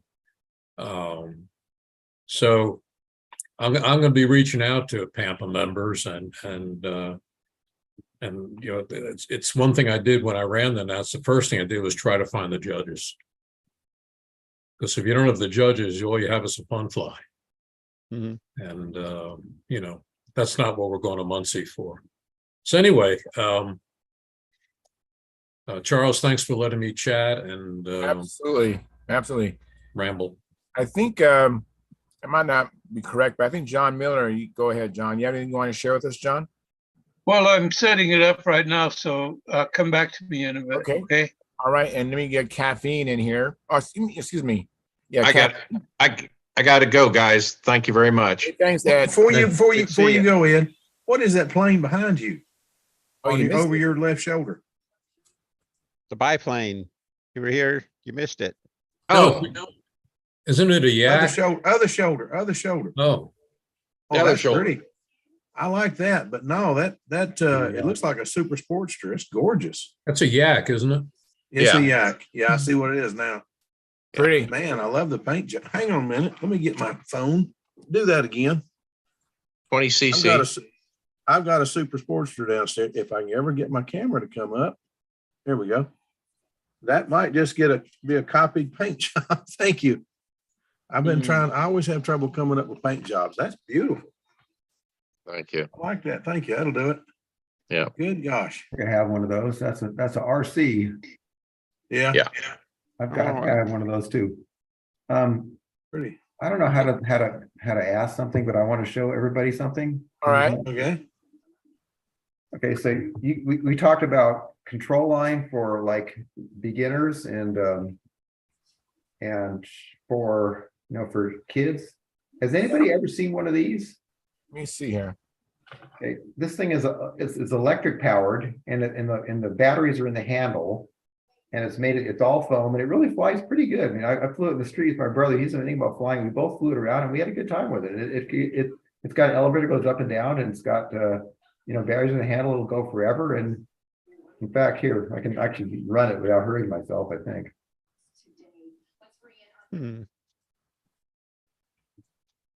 Yeah. Wow, control line. That's pretty cool. Yeah, so I picked this up at the same estate sale I got my other plane, and I have one more of these things in a box. So if the gentleman who wants to help a bunch of kids, this is a perfect thing for a bunch of kids. I'd be happy to let it go. If I could figure out a way to get it to them. Yeah, I think Ed left. I think. Are you still with us, Ed? I think Ed he left. Yeah, Ed's having an expo. Yeah, that's where I fly with the kids. Where? I'm his pilot there. West Virginia. It's in August. Oh, okay. Well, like I said, I have one more of these things in a box that I'd be happy to let somebody else have if they want it. It's a perfect thing to teach a bunch of kids. My brother doesn't know anything about flying, and he managed to fly around without breaking it. And you know, it's pretty good. And it's Steve, called, I'd be glad to take a shot at it. It's called if you could get it to me. Interstellar Fighter. And I think it's Japanese. It has a lot of the logos in Japanese on the handle, so you can see that. That's pretty neat. There you can. Wow, that's pretty neat. So I said I got two of these. One of them, I got this one, and I got another one's in a box that they could probably send it somewhere. So he gives me an address, and I'll be happy to let it fall into better hands than mine. Mine is just sitting there. So. Super. If you want to PM him, or direct in our chat, you can text him your address, Mark. Yeah. So Steve, you're going to see a message for you personally. Okay. Mark will have his address, and you can send it to him. Okay. Wonderful. Yeah, it's a fun toy, and it's perfect for training a bunch of kids. I think it's better than a PT-19 even. That's great. That's great. Yeah, the PT-19 taught me how to fly. I have some disdain toward it. It was a terrible flying plane. Taught you how to go around in circles. I think it made things difficult. If we didn't have that plane, we'd have probably more flyers. Oh, come on. Whoa, that's hard. It was not easy. I mean, I was just a kid, so I was really motivated. I think that's why I was successful, is that I was just so motivated, you know? I tried to teach a daughter and two grandsons how to fly on that thing. I spun around so many times in the backyard, I got absolutely sick. And two of them actually soloed it. The other one just finally gave up. He'd spin around about 10 times and get so dizzy he'd fall down. Yeah. Anyway. Well, this is pretty. You let go of the button and it stops. Perfect. You don't have to You can't win them all. Yeah, that'd be nice. I've got more scars though from 049s than I do from any of the other sizes. Yeah, it's incredible. So you've been doing any flying or building, Philip? I've been building. I haven't done any flying. Got all ready to go flying, and got headed out to Hobby Park, and the weather let go, and then Saturday when I tried to go out there, we had friends pop in from out of state unannounced, and they were just passing through, but I couldn't just leave. So anyway, I didn't get to go, but I'm hoping to go Thursday. We'll see. And then I'm leaving to go to the Nats Saturday, but I'm just going up to watch. If Mark needs any help Sunday, Monday, or Tuesday, I'll be glad to help. Great. Let me see here. Did Mark leave? I don't see Mark. I don't see him. Hey, we must have jettisoned out of here. Where did I'm ready. Where'd Dennis go? I'm here. Oh, okay. You disappeared off my screen. Well- How are you, Dennis? Hanging in there. Just thinking, if you can pass by the intermediate circles on Sunday, I think I could find something for you to do. So I'll find you. All one right. of the I'll find things you. we tried doing here a couple of years, or started the last couple of years here, is that, in the beginner circles, they've always had a good part of their routine over there is that they basically assign an experienced flyer to watch the beginner fly and then coach them. All right. Okay. And thought, gee, that's our intermediate flyers could use the same kind of thing. And it's, the Okay. coaching might mean something like, why does your airplane fly crooked? Or, why is the wing down? Or why did the motor run funny? Or maybe it's Yeah. like, gee, if you did this on your maneuvers, you could do, but just basically watch them and give them some feedback on what they're doing and stuff like That'd be that. fun. Yeah, I I get a think. kick out of that. And so, yeah, I think I could keep you busy for at least a little while. I don't think we have a very big entry. But it's hard to say because that event, people can show up the day of the event and, enter on the Yeah. field and everything like that. Do they Last year still we- do they still do a thing where they I've got a kit downstairs I'd like to donate. If Yeah, anybody bring would- it to, the beginner event will take it. Okay. They do it We'll do over it. there. But yeah, if you got any Little equipment 25 that you don't size. expect to need, Okay. Great. Let me welcome some people I haven't had a chance to welcome yet. Let me welcome Carl Reed. Thank you for coming in, Carl. Not sure if I welcomed you, Mark, but Mark Gerber, thank you for coming in. And Jonathan Karadas, thank you for coming in. And Tryan, thank you for coming in. And John Miller says he is ready. So Okay. take it away. Let's don't keep Santa waiting. Should be coming up here Right, pretty and Mark soon. Wise is back. I don't want a coal in my stocking. Let's get Santa up here. Okay, anything showing up? Just Yeah. your name. There it is. Yeah, this is a Pathfinder that he's working on. And this is Marcel's or, Yeah, this is Marcel. okay. And I don't know if I can make him bigger. Let's see. Oh, yeah. So he's did something interesting here with fairing this in. He's kind of faired over the top of the electric motor.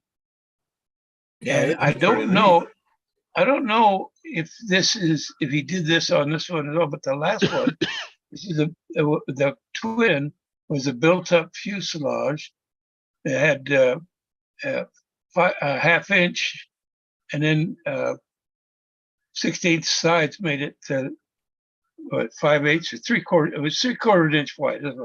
It's 2 half-inch with 1/8 inch on each side, and 3/4 inches maximum. But it really looked good. I thought anyway. So let's see the next one. See if we can get it. Okay. I'm not sure what this. There's the. Marcel might have to tell us what that is. It's the tail. What is it? It's the tail of his Pathfinder, I think. I thought I recognized it. I think it's a Pathfinder he's building. And I'd say that's the tail where he's holding up the fuselage is pointing up. You can't see it, but I think that's the tail. Okay. That makes sense. Let's see. Go to the next one then. This is kind of neat. This is on Facebook, on Facebook Messenger, but it takes a little time. But they come up now pretty decent sized, and I got a whole bunch of them. Yeah. There's this new kit he's going to be working on. It looks like Keith Trossel's TA-152. Yeah. Is it? And who's this guy? There he is. Yeah, Lynn Burrell. Gilroy. Yeah, that's Kilroy. right. Is that why you wanted him not to do the Kilroy thing? So you could see him on that picture? Right. Yeah, okay. Yeah. Gotcha. Hey, who's the one with the beard on top left, top right corner of the picture? Yeah, Yeah, hello, Santa Claus, man. He's in two places. Santa's Maybe that's brother. the real Santa Claus, not his brother. So Don't tell. Okay, let's see what we got coming up next year. Okay, there's another look at the front end of that electric Pathfinder, how he's done it. I think it's kind of neat. I'm not exactly sure how he's mounting the engine in there, or the motor, I should say, but he's got experience, so he'll get it. Isn't that right, Jonathan? Yeah, well, I've only met the guy once or twice, but I've seen a fair amount of his work, and he does a good job. Yeah, he makes a nice job. Yeah. He also flies hang gliders. Oh, okay. He's quite active with hang gliders as well. PLGs. There's That's his the trouble. tail, and you notice he's airfoiled the it Yeah. up here. Mm-hmm. You know, and I really think that's a 3/4 inch wide fuselage. It just looks like Yeah, probably. He's into doing stuff slightly unconventionally, so that's probably. Yeah. Yeah, well, it makes it pretty stiff. It's got foam inside, you know, with the 1/8 inch on each side sheet glued to the foam, and really stiffens it up. Yeah. 1/8 inch? Wow. You know what? Yeah. You know what can make it even better than that and lighter at the same time? Light ply? 164 plywood on the top of the foam. Oh, I agree with you, but That's what I did. it's harder to get and a lot more expensive than balsa these days. Though you get balsa almost as hard. Aircraft Yeah, spruce. but a whole lot heavier. Aircraft spruce. You can get it from there for relatively inexpensive. Oh, okay. I don't know what this is. It looks like an RC model. I think it's radio control. Yeah. Yeah. A jet. I think it's that. But this looks like a Pathfinder wing here. Yeah. Yeah. He's built a couple of them, I'd say. Yeah. Yeah. Yeah. Hey, John. Yeah. Is your phone working? No, the battery's dead. I got to put it on the charger. Yeah, I've been trying to call you all day. I'm sorry about that. I'll needed put it on a charger. Give you a call when I'm done here. Then. Yeah, I needed some dimensions on that engine. Oh, okay. The Stalker 51. You know, the width of the crankcase. Okay, I can do that for you. This looks like some more views of the Pathfinder and the wing up here. Hey, he's moving along. I don't know who this looks like a person here.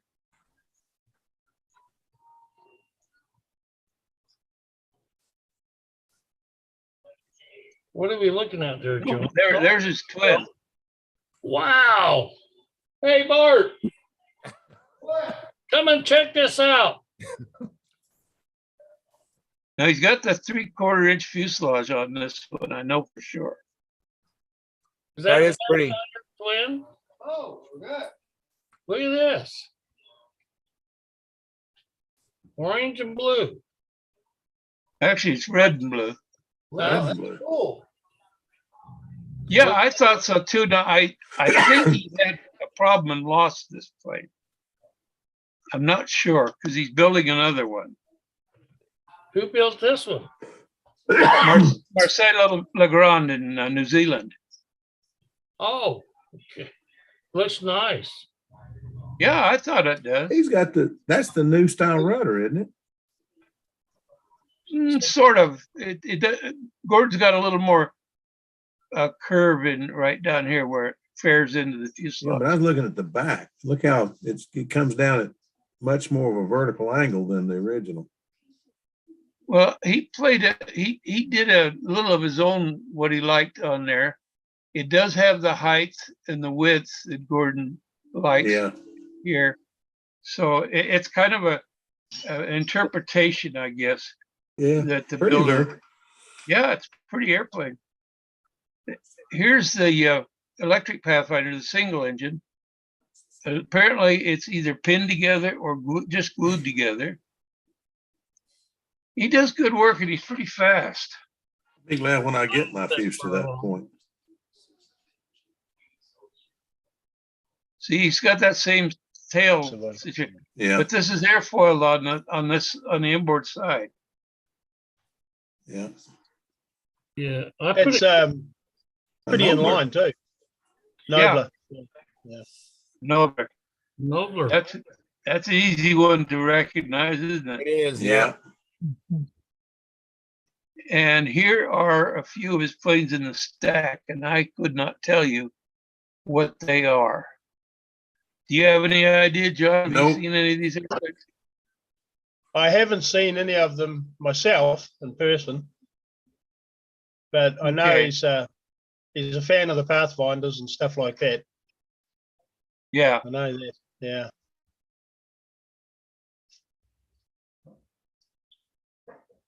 Well, that looks Very like nice. Star. flying That's what we fox, call. isn't it? That's the basic trainer. That's what I learned to fly on when I was a kid. That's called a showman, Okay. an air sales showman, and you can put anything from a 1.5 cc to a 2.5. Most of them used to be AMs or DCs, or they were mostly Pommy engines, and then the OS glow motors came out, but they flew very well. Gerald Wimmer still flies one of those, and he's built a twin version of one of those as well. And you can pretty much do, oh, really? Pretty much do the Sportman pattern with that. Yeah, it's quite a good plane actually. Yeah, And it's called the Showman. It's called the Showman. Called a Showman. Do you know who designed it? No, I don't know, but I think it was a Model Air kit from memory. We had two main places here: Model Air and Air Sail, and Air Sail's still making, still selling stuff, but they're both, in terms of kits and stuff now, they're both sort of folded up. But that was a kit. I mean, every kid who was in control line built one of those, at some stage. Yeah. It's kind of like a good introduction. Yeah. Kind of like a magician. Every kid had one. Yeah. At some point. Yeah. Very similar. Yeah. Well, I think this is the last picture that I have. That looks like Peacemaker. It is. That's a Peacemaker. Yeah. And that looks like it might be a Nobler. Can you actually save or restore no carbon? Good eye, John. Good. He builds more airplanes at one time than I do. That's bad. Yeah. Well, anyway, that's except he gets them finished. Yeah, he does get them finished. Yeah, maybe I need to take lessons from him. Yeah. Finished. He finishes using a lot of his finishes monocoat or plastic finishes. Yeah. Well, that. I'm sure. Thank you, John. I appreciate that. Hey, Steve's in the house. Steve's in the house. Good to see you, old man. Hey. You are going to be at the Nationals next week, right? Yes. Okay. I'll see you Sunday. Saturday. I'll be there Saturday evening. Yeah, same with me. Fantastic. I know you guys were talking about that discharger Mark had. Right. On Amazon. It's different. I don't know. It's a 3-in-1 deal. Comes with light bulbs and everything for $18. Wow. I got the $79 one and it works great. Yeah, that's what I used to. But I still think that Dennis, what was the name of them little? It was like YI something, them little yellow dischargers. The ones from Amazon? Yeah. Yeah, I don't remember the name. Took about a week and a I day got to a couple of discharge the them. battery. I didn't care for the discharge. They had battery killers too. I used those to neutralize some packs that I had to dispose of. No, But what I like about them little ones, they discharge really slow. And Yeah. I've been watching stuff, this guy from Boeing or whatever. And you just want your batteries to be going in the right direction. So what I do, even with my RC battery, if I charge them the night before, I put them on them little dischargers. And overnight you may lose 5% of your charge. And then I hit them and top them off before I fly. Takes a couple minutes and you're ready to go.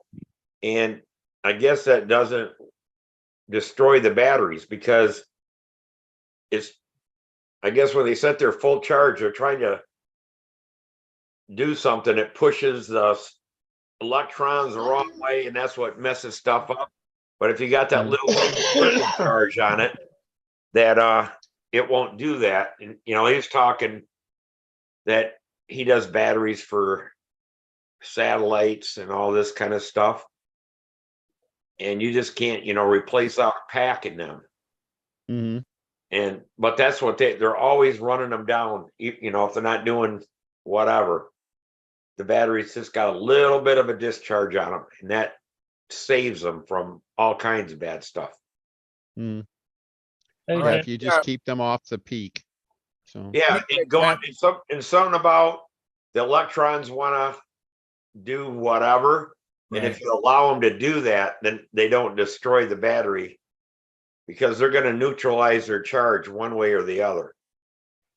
All righty. Yeah, something Tran showed me at Triple Tree, and I have not got it figured out yet. So don't take this as gospel. But he showed me to only charge the battery to 80% or 85%. And when we flew the batteries, they worked just as good as they did full charged. But you're supposed to get a lot more cycles out of them doing it this way. So I'm going to get up with him and write down the instructions to do it, because I have to see it. If somebody tells me something, I might remember it and I might not. If I see it in print, I'll remember it. Yeah. But I'm very visual. But anyway, it seems to work. Yeah, but set you my don't have charger up. enough capacity, Phil. Yeah, if you charge what at now? 4.15 volts per cell instead of 4.2, the battery should last a lot longer. If you can 4.15, tolerate okay. that. All right, I'll write that down before I forget it, because Yeah, I also have 4.15 CRS. instead of 4.2. That's basically the same thing. They'll definitely last longer if you. I don't know. Yeah. I use the lithium This guy ion said that setting. So LiPo batteries love the same temperatures as humans. Well, And if you charge and discharge in the temperatures you like, the batteries will last a long time. But anything out of what you can stand without a jacket, or what you can stand before you have to find shade, that anytime you're outside of them parameters, your batteries don't like it, and it hurts them. But they said that batteries live at the same temperature humans live in. Okay, that makes All right, sense. let me interrupt. I want to get Caffeine, give him a chance, and then I have also Tryan and Gordon and Bart. So I want everybody to have a chance to talk. Go ahead, Caffeine. What you been up to? And then Jonathan Karadas as well. Caffeine, what you been up to, Caffeine? Hi guys. Yeah, I haven't done any flying or building because I just got back from Qatar. I was there for like a week there, and then I went to some of the hobby shop there. I was hoping to see if I can get any control line stuff there, but it was no luck because all RC they got plenty of OS engines, but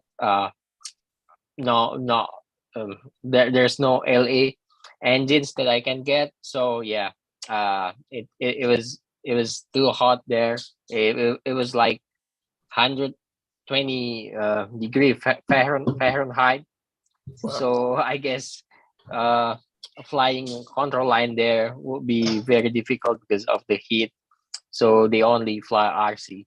So that's pretty much what I've been to lately. So I saw you had a question on the forum about converting a Nobler from IC to electric. Is that right? Oh yeah. I did post it. I when I get back from Qatar, I just I've got this scratch built Nobler. It's from Top Flight Plan. And then I crashed it about last year, and it damaged the fuselage. And then it's been sitting untouched from then. So well, I was thinking to convert it into a profile because it will be, I think it will be easier and faster fix. So yeah, and I was also thinking to put it some electric into it. So yeah, if you guys have any recommendation on the power setup for that Nobler electric, yeah, I would love to hear that. Crickets. Like I said, the only one I know that changed one over, I don't know if Dennis has made up a electric conversion for one or not. John Paris did one, and you get into Stunt Hangar. I don't know if you can find John Paris and message him, and he may tell you how long the note, what he did, you know, if the nose was lengthened or whatever. But yeah, that's the only person I know that's electrified a Nobler. But Nobler is a 40 size plane, right? Yeah. Yes. So it's same thing as the power Yeah, plant. 30 to 35 probably. Yeah, it's not that hard to power 35, it. It's just a question of how, you know, most IC conversions are hard to do well because there's leftover equipment in there. You got to find a way to take the beams out and things like that. And you just find the cowl's in the wrong place. Oh, good. You fight a lot of things with it. You're really a lot better off. Did you say something about just trying to build a new profile fuselage or something like that? That's what Yes, said, that's yes. right. Yeah, I Yes. think that's, if you do that, then it's pretty straightforward. And of course, I'm going to tout the conversions I did for Brodak with their profiles and stuff like that. I don't know what else you could do, but heck, you could. And is there's- that the convection for the cardinal that you made will work? Oh, absolutely. That one, there's the one that I push for most of them. That number BH2022 is basically a 2-inch square box that houses the motor and battery, and you can adapt it to any profile very easily. And that works very, very well. If you build the airplane for it, that you'll be far ahead of of trying to convert one or anything like that. Hang on a second, I have a couple of visual aids on that, and I know Tryan's got something to say there too, as he's in the process of converting a profile right now too. So. Well, if I tell you what I'm using on my profile, which is a 40 size, you're gonna think I'm crazy. Tryan, we know you. Huh? Oh, you already know that. Yeah. Crazy knows crazy. We are Crazy going to knows put crazy. we are going to put a badass 3515 on it. What? That's what I'm going for. Yeah. A 35 yeah, 3515. Yeah, it's 178 grams or so, something like that, on the weight of the motor, compared to 175, which is the one I'm using right now, which is 2830 something. Is the basically the same axis. No, 2836, I think. Wow. 2836 is what I'm using right now in my 40s. That's the axis. Yeah, basically it's the axis, yes. Yeah, okay. And I'll put an 11-inch prop on it. So I'm not loading the motor at all. Now, if the axis is 175 grams and this is 178, I'll take the extra 3 grams with a much more powerful motor. Oh, yeah. I'm still gonna keep the 11.6 prop on it, but guess what? Probably my battery is gonna be minuscule, and I'm gonna use a 25 amp ESC. Yeah. And everything runs cool. Yeah. And Makes sense. So Yeah, you're gonna run on 4 cells, right? but yeah, I'm the crazy guy, only crazy guy that does that. So that's that. Well, I don't know. I don't think that's a bad idea. I've gone to doing the same thing, put a bigger motor than I need and lighter batteries. It seems to balance it better because the weight's further forward. Makes it balance much better, and the overall weight's no more. In fact, it's lighter. But how is the battery? Is the battery hot anymore? No. No, they're not. That's what Is the got me ESC hot to it. anymore? No. No. You don't have. No, it seems to be working. It seems to be working great, and it's giving very consistent runs. That's what I like. Of course, other people have been flying it, so yeah. But I'm hoping to get back out there. Tried Saturday to get back out. I'll try again Thursday to get back out. We'll see what happens. So Keith, Dennis has a fuselage to show us to show how to do electric conversion. All right. That's a This is the 2022 conversion kit I was talking about. It's basically just a 2-inch box. It's made to be universal, and it's made to mount the motor and the battery. And you adapt it to whatever fuselage you want. Okay. By making it fit the wing saddle and everything like that, so that the box helps reinforce the nose joint, which is always a problem area on a profile type model. And it makes for a nice clean installation. I mean, that's darn near as clean as a full fuselage airplane. And important, and the battery is retained. I always put the battery access on the inboard side. So I got centrifugal force working for me and not against me. And you can slide the motor easily through the hole. Yeah, drop the motor in, front mounted motor, drop it in from behind. All right. Okay. And mounts through the front. Oops. I see. And then real neat way of doing it here is I like putting a slightly undersized spinner and getting a slot around the spinner for getting cooling air to the motor. And that works really well. So I typically put on your the profile ESC? models, I have done profile models with internal ESCs on them. And yes, I can prove I could do it, and I don't bother doing it anymore. But I usually want the ESCs exposed, usually on the bottom of the fuselage. Get the landing gear in there and stuff like that. You can actually hide it remarkably well, and it just doesn't stand out or anything like that. And it's still the ESC has to be cool. That is the hardest part in the entire system to cool, and putting it right out in open airflow is going to give you a good chance on that. Yeah. How do you mount it, Dennis? How do you typically mount yours? Just double stick tape? On the ESC, I'll usually put a couple of tie straps on it. Okay. I see. I'll do the timer usually with a double stick. I'll put it someplace up where my helper can get to it and stuff like that. So yeah. But anyhow, this by the way is a Brodak Tanager, which is nominally about the same size as a Nobler. All right. Okay. So the length here, this box is the full length of the box is, I think it was 10.5 inches long. Okay. But it's made to cut to fit, whatever application you want. I think this one has I think it's a 9-inch moment from the leading edge of the wing to the spinner ring.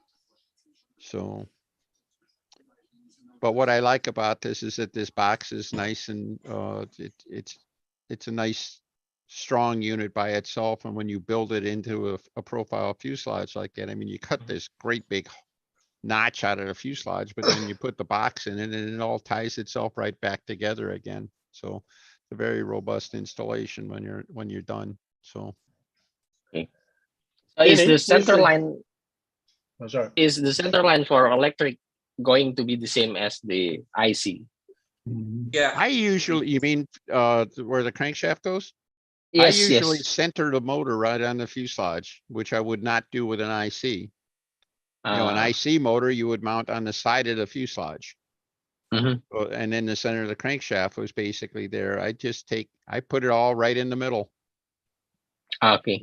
And then So- I don't have like with a regular IC motor, you have the motor hanging off the one side and the fuel tank hanging off the side.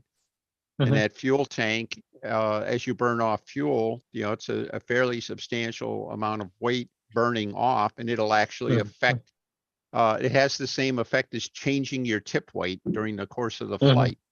All right. And your tail weight. Yeah, well, plus your nose weight, but it also changes your tip weight. Well, get rid of all of Yep. that. The battery goes right on the center. It's the best way to hide it. This box is actually oversized for the battery I would need. I like big motors, not to Trian's extent, because I usually have enough trouble balancing the airplane and stuff like that, where I get the biggest motor I can put in there that balances the airplane. And if he can balance it if he can balance Miss Saginaw with a 35-15, God bless him.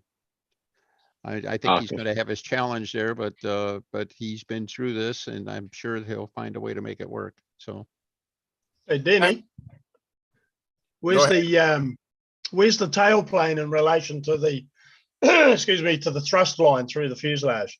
it does not fit your post, if that's what you mean. It could have. It could have.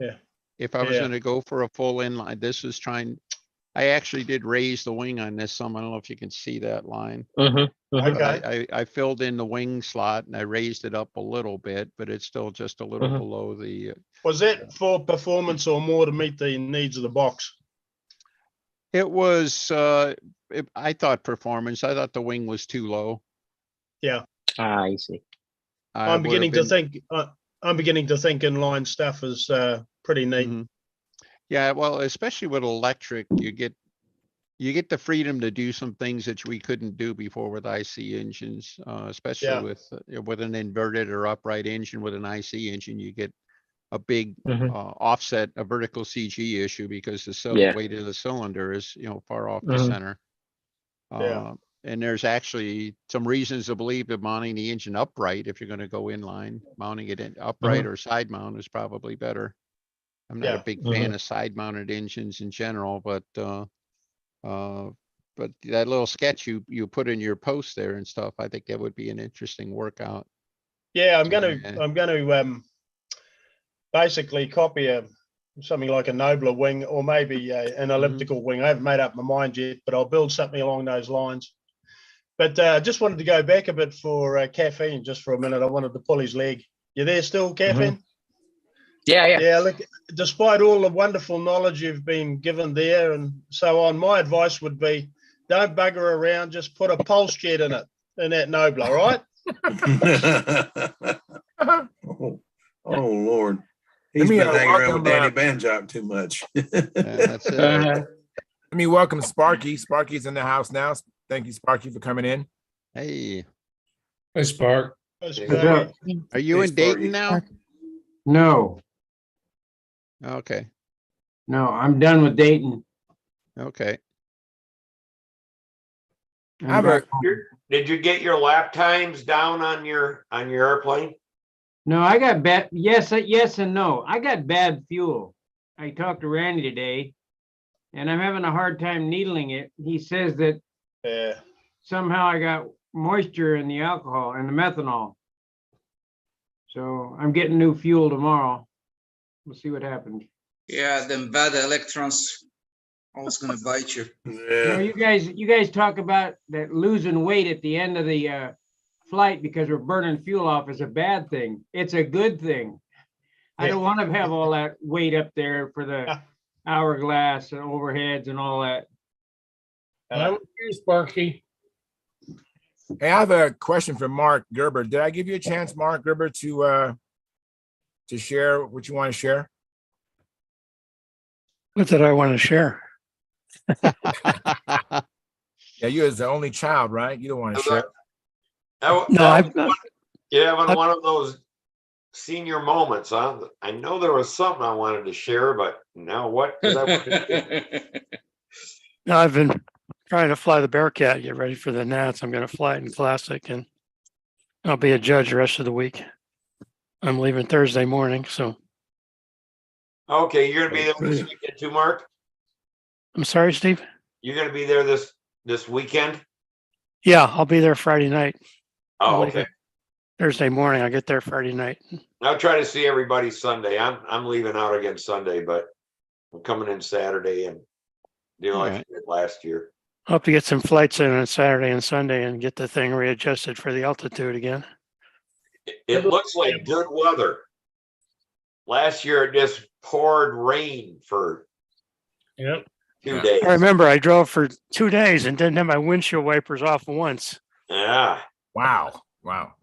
Well, let me give I think Tryan came in next. Tryan, do you have what you been up to? Oh, not much. It's just like usual suspects. I've been buying a lot of stuff, buying some PVA, buying some stuff to get started on the project. I finally bought some foam for the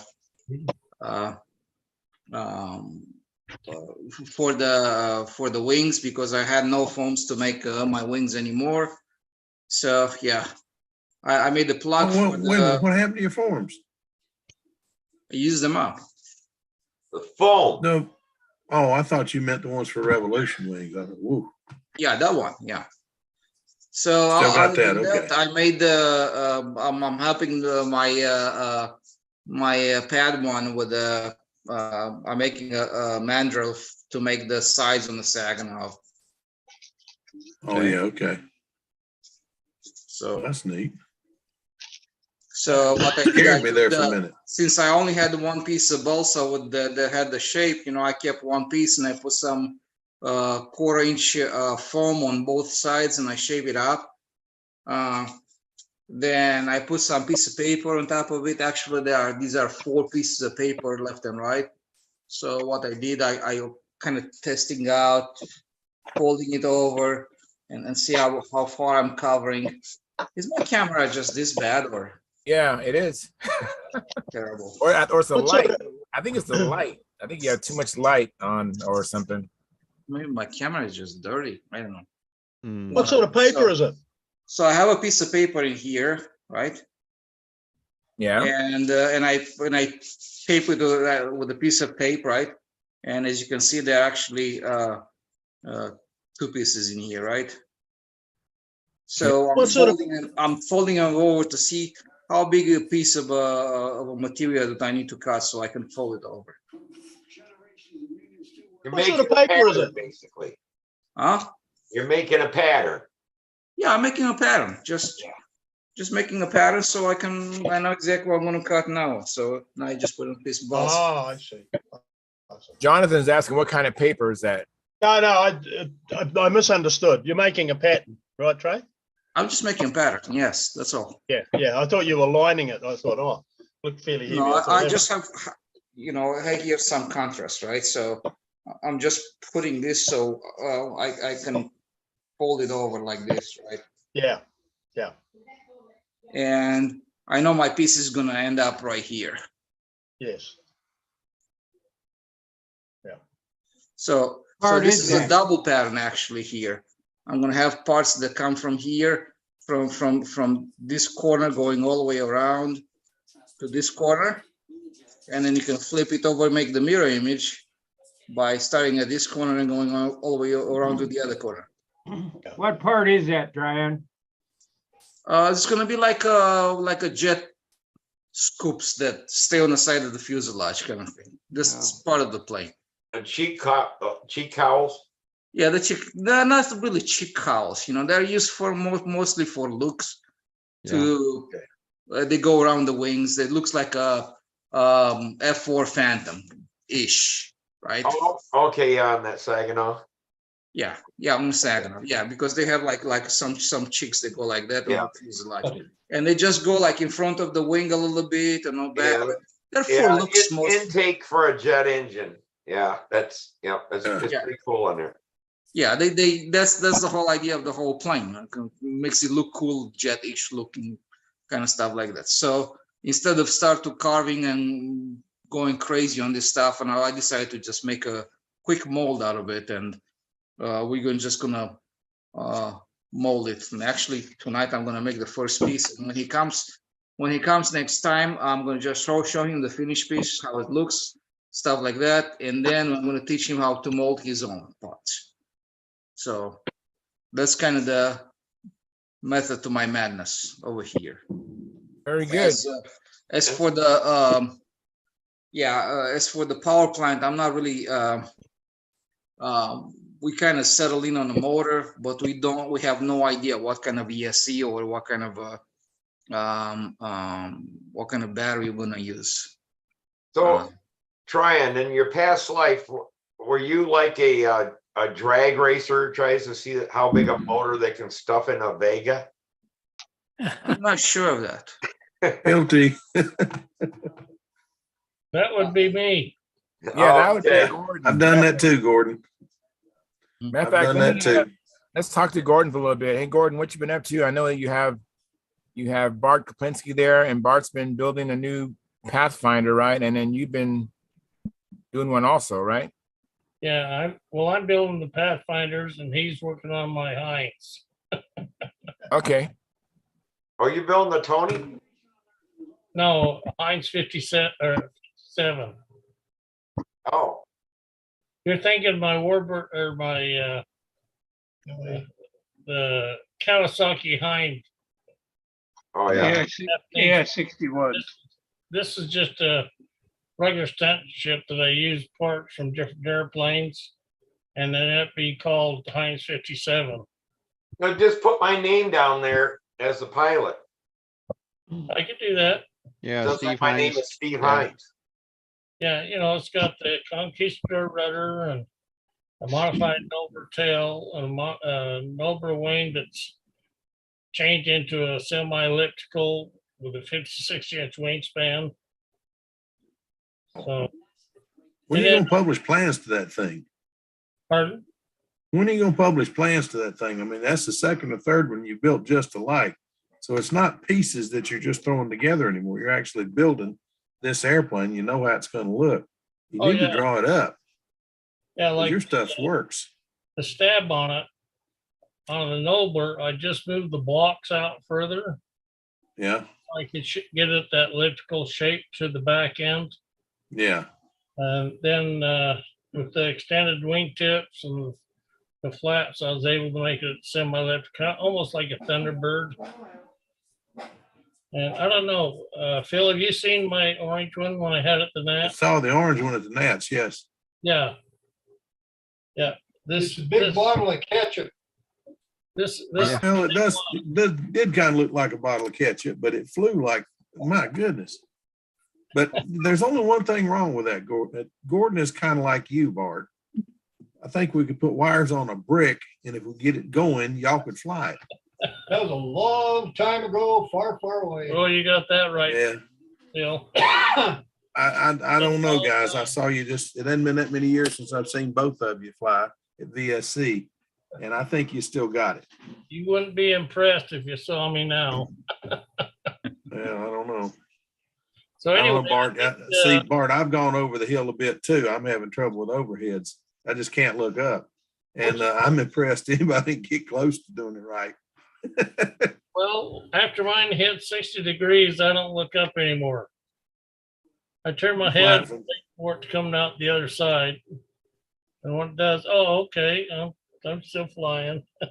Well, if I'd flown as much as you guys do, I'd probably have the intuition to stick with it, but I haven't, and it's telling on me. But it's the way it goes. I'm getting there. I'm getting better. I'm working with a guy who's trying to help me figure out the timing to get it down. He says, look, we can figure it out if we just practice it. So Tom has a funny way of keeping me calm, because when I lose sight of the plane, I panic. And I'm sitting there, where'd it go? Where'd it go? Where'd it go? And I can't find it. He says, just keep your feet right where they are and look where it's supposed to be. And if it doesn't show up, I'll holler. And I tell you, give it up, give it down, and so far he's been able to do it and it works. Hey, Phil. Yes, sir. You remember back in the old days when these guys had this thing around their neck that they played a harmonica? Oh, yeah. Take one of them and put a mirror on it. And just before you go to overheads, flip that mirror up so you can look in the mirror and fly that. My luck, the sun would be behind me and blind me. Yeah, it does not sound like something I want to do. So And Chuck, then, Bart had a question he'd like to talk to you. all right, Bart. Goes back a bit. You're saying you're starting out with 85% charge on your battery, Yes. and you still Well, have it's just a little, I've been doing a little more than that, a little more than that. I'm trying to figure out what to do because 85% on the one plane works. On the other plane, it puts me a little lower than I want to be. On SV11, it puts me a little lower than I want to be. So I charged it up to shouldn't your whatever battery- train had it set for. I think it ended up at, like he said, about 4.1 instead of 4.2. So that's about 90 something percent. About 89%. That's what I'm doing. So anyway, that's what I'm trying to do. And it's supposed to make your batteries last a lot longer. Yeah, when your flight is over, shouldn't you have about 20% left? Something like that. It's when I put it on the discharger, it runs about a minute or a minute and a half and quits. I mean, I've got one of those dischargers that Steve told us about. Yeah. And when you plug it into that thing, it comes on your telephone and it says, I forgot what it said, but you only got to drop about not much. I mean, it's literally about a minute or minute and a half and it quits. Yeah. And you get a message on your phone says it's finished because it's Bluetooth. And it just tells you the battery's finished and you just unplug it and get ready for the Yeah, next one. it's a slick discharger. I mean, they're like $79 and they're well It's worth really it. slick, but it comes through your telephone. I mean, it's amazing.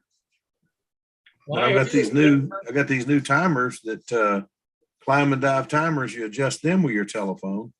I mean, I've always been amazed. Did you ever think that anything that would fit in your pocket would ever take up so much of your life?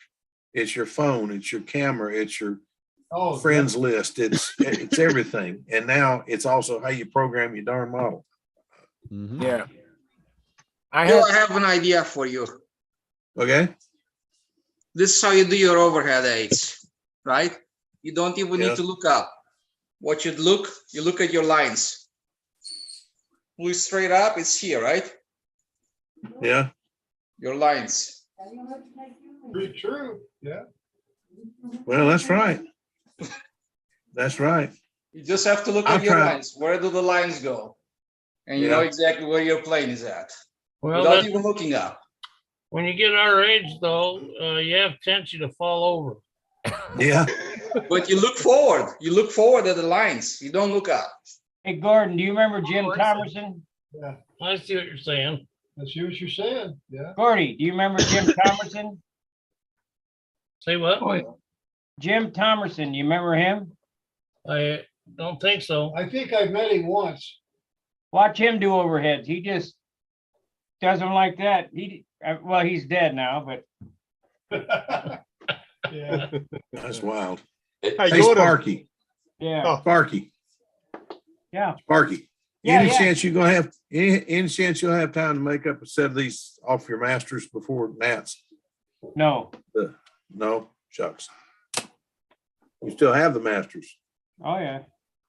Yeah. Well, sometime after nationals, I want to, or maybe at nationals, tell me how much for however many CDs there are, and get you to make those because this one is really good. I want to see the rest of them. What are you talking about, Bill? What is that? It's a set of Al Raby sold a set of CDs. It's Al's models. Oh, I have that. Yeah, they are good. Well, I'd like to have a copy of it. I have number 4. Al's models number 4. I'd like to have the rest of them. That's a really good set. I just like them. I like Al's models. Yeah. Hey, Phil, you was asking about plans. John Miller's got the AutoCAD for my Heinz 57. Uh-oh. John, you're in trouble, brother. I had to get up with John because I want to get that one and I want to get the new. John sent me the twin, and I'm working on it. But I think I think it was the older twin, and I want to get that new one when it's done because I like the shape of that thing. It looks really nice. The front end and the rudder both look different and they look really nice. But I'm gonna build it electrified. I know that's blasphemy to Gordon, but No, I don't have a problem with that on a twin. It's perfect for a twin engine to go. yeah. Yeah, I think I want to try one. And that's just the one I've picked to do because I've done the Mosquito twice. The first one had two Fox 35s in it. And that plane just about made me swear off of twins. And then I found out about canting the outboard and the cell out. So I said, okay, well, I'll try that on the next one. So I got the next one built, and I built it more like a Gillis kit instead of like the planned show. Because, oh darn, I forgot his name. Designed that plane, built it quick. John, I Everything else see he you, did. Denny. I'll get you guys in there. Built it very quick, and it wasn't. I mean, he had flat sides on it. The plane's actually round. So I mean, it was plywood airplane, huh? Talking about Sheiks? Yeah, Sheik's Mosquito. So mine had the second one had a round fuselage on it. It was supposed to have retracts, which it never got. But a friend of mine came and bought it, and it's hanging over a cash register in I think Burlington. He's got 4 restaurants, so I think it's in Burlington. But anyway, I'm going to build another one eventually. But I want retracts, and I want to do some other things that I have not done. But I'm going to do the Pathfinder first and learn what I need to know.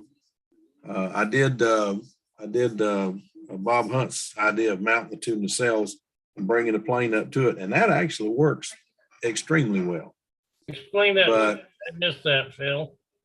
the what? It's kind of like what you do, Gordy. Comment about bringing He something. takes both his nacelles and mounts them on them. There's a board, and it's got 2 uprights on it, and he mounts the nacelles to the board, the upright. Oh, I see. Then he brings the plane in and puts it in the 2 nacelles. So the nacelles are already dead straight. Now the wing comes up to it, and you lay the wing in the nacelles, and then you can measure everything, see if it's dead straight. If it's not, pull the wing back out and straighten it out. If it is, put it in there and glue it in place. Well, it worked great. That worked great. But in the process of it, I gained so much weight somehow that I said, something's just not right. So I ended up putting Right, because Denny had a question. John had a question. Let me interrupt. So Denny, go ahead. Denny, we're running out of time. We're gonna end the stream at 9. And Denny. Okay, this is for Jonathan Paradas. Yep. This is an airplane called the Jerseyan. It was designed by John D'Ottavio in, I think, late 50s, early 60s. But it has the upright engine, the inline wing, and wing and engine. He did have the stabilizer up above instead of down low, but this came to mind, I guess, when I saw your sketch that you put in your post, that it was a similar mind, certainly. And it wasn't a nobler wing, but John also designed an airplane called the JD Falcon. I bet that's a Falcon wing in it, which is similar size to a nobler and everything like that. John was one of the neatest people I'd ever met too, that has that going for him. But at any rate, this might give some ideas. And that's a nice wing too. Yeah, it's a very nice wing. Good, nice airfoil, flies very well. Yeah. So it's got a bit of meat in it, and that's a similar concept to what I was I wanted to get a little bit retro, and I know a guy that's got a wind tunnel. I might talk to him. Could be interesting. But I just wondered if there was going to be any issues with tail buffeting, because I still can't figure out how we don't get a hell of a lot more interference between the flaps and the elevator. I just can't figure that out.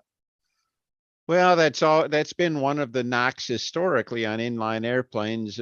People say, well, they don't maneuver very well because the tail's all blanked and everything like that. But yet every now and then they come out. People build inline airplanes for a while, and then they kind of go away again. People get tired of Yeah. looking at them and they build something else. I think the answer is that you can get away with an awful lot in the design, a lot more than people, really think they can. And, Yeah. it's It's always a it's balance good for between fun. function and, Yeah. You know, reality, isn't it? if you look at the world championships, the top 15 people, a majority, quite a few of them are flying inline designs. I mean, Okay. all the sharks, the axiomas, they're all inline designs. The LA5 that comes from Russia and whatever, you name it. All of those molded planes are like that. Igor is using a staggered design, and the guy that came in second place also had a plane with staggered design, like the classical ones. Right. Yeah. So they all work, right? Mine is staggered, it works well. Yeah. I don't know. There's an old saying that if everybody is thinking alike, nobody's thinking. No, exactly right. All right. Hey, And thanks for I that, think that Denny. really comes into play here. Hey, So, Dennis. Thank you. Thanks, Could you Denny. email me that? yeah, what I'll do is this, I'll post that plan in your posting Yeah, on Stunt Hangar, and you'll be able to download it from there. How's that sound? that's Sounds fine. great. I'm curious too. Good What's idea. behind that Like plane? the looks of the airplane. It's called the Jerseyan. Yeah. Yeah, I guess where John D'Ottavio was from. Yeah, Okay. New Jersey. New Jersey. New Orleans. Jersey. New Orleans. Yeah. All right, First let time- me let John Miller in next, and go ahead, John. Okay, I got two things. One on the Pathfinders. There's a pretty good set of forum going on the open forum on Stunt Hangar about the Pathfinders. Somebody does, but the one of the questions that was brought up was somebody wanted to see about downsizing it for a pair of 074s. And, well, he just wanted something smaller, and the 074s are good and reliable engines. And so, That's probably the and I best was small thinking, motor out there. I was thinking of between 44 and 48 inch wingspan with a 7-inch prop on each one, maybe an 8, but no bigger than that. Anyway, and so any thoughts on that? And then the other thing, while you're thinking that, the other thing, Gordy, I went and looked for that side exhaust 51, and I know it's in there. I just couldn't find it. But I found the rear exhaust one, the one that you used on your airplane. Yeah, I've got And, one of those. and the case dimensions, I'm pretty sure, are the same. And so between the bears, if you're 1 3/8, should be just. Well, I've got the rear exhaust one, John. I You just got the want what? Same, aren't they? I have the rear exhaust one, and I measured Oh. that, and I just wanted to make sure the side exhaust had the same width on the beams.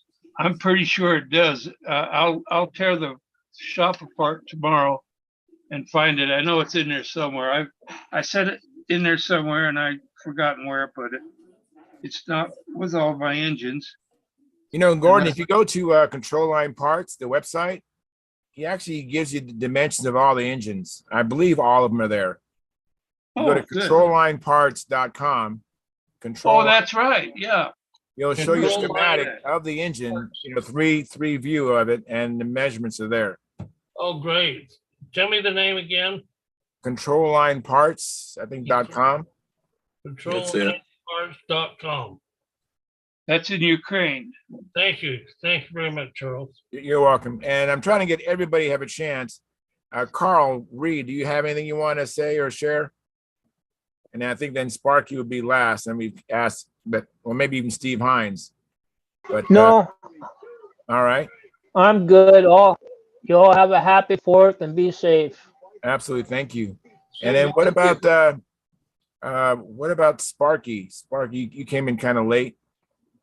Yeah, I don't know if you guys saw or not, but I cut the stinger off my muffler and I put a 1/2-inch stinger on it instead of the 5/16 stinger. That really helped the cooling. And the Zor propeller is twice as efficient as a rev up. And how I can say that is I was running a rev up 14.5 propeller at 8,300 RPM. And at the same RPM, the 14.4 Zor will run faster.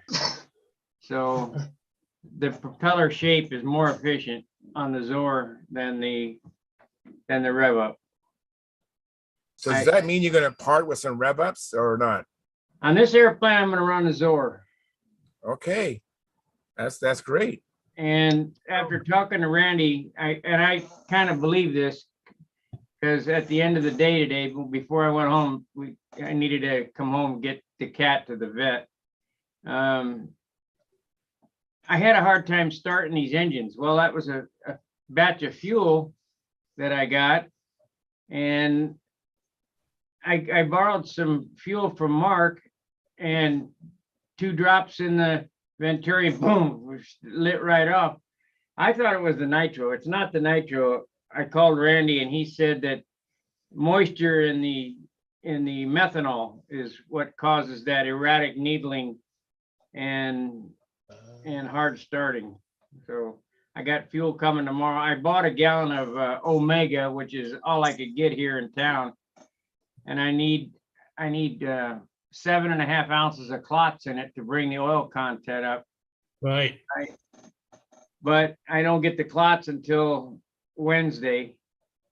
So Mark Hughes is gonna sell me a gallon of 5% Champion, and I'll go and try again tomorrow. I don't have a whole lot of time to get it sorted out. The airplane's a good flying airplane. The engine run is a bad engine run. I can't get it for some reason. Yeah. Hey, Sparky, hopefully it's the fuel, but I was kind of wondering about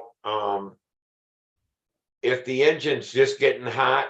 Have you tried to run it without the cowl and see if that makes a difference? The engine's not getting hot now that I've opened up the exhaust. Oh, okay. Yeah, I got to thinking about that. I opened up the cowl because I thought, well, that'll cool it off.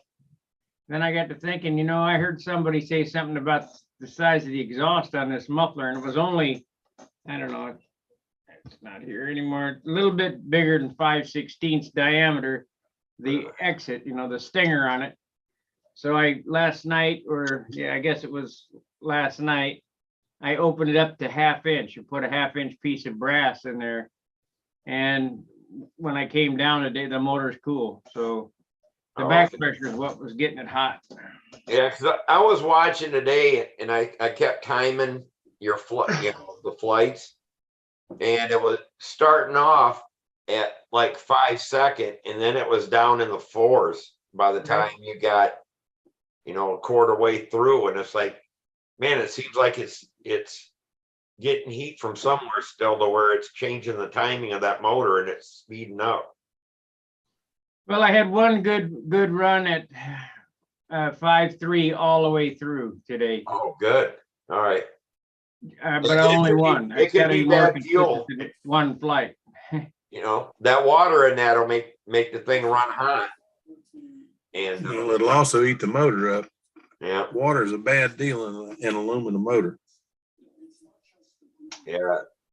Because I was watching it and I couldn't find your phone number. I was going to try to call you. I'm like, man, that thing just seems like it's heating up during the flight, something. And, do you got to increase nitro or, but hopefully it's the fuel and that solves the problem and you won't have to try to chase this problem that thing's speeding up as it's going through the flight.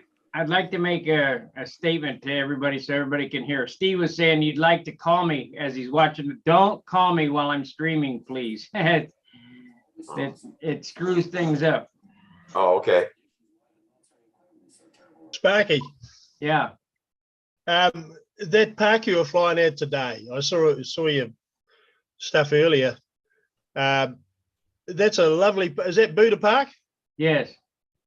A lovely park. Well, That's a lovely flying field. They redo the asphalt in there? Yes. Wow.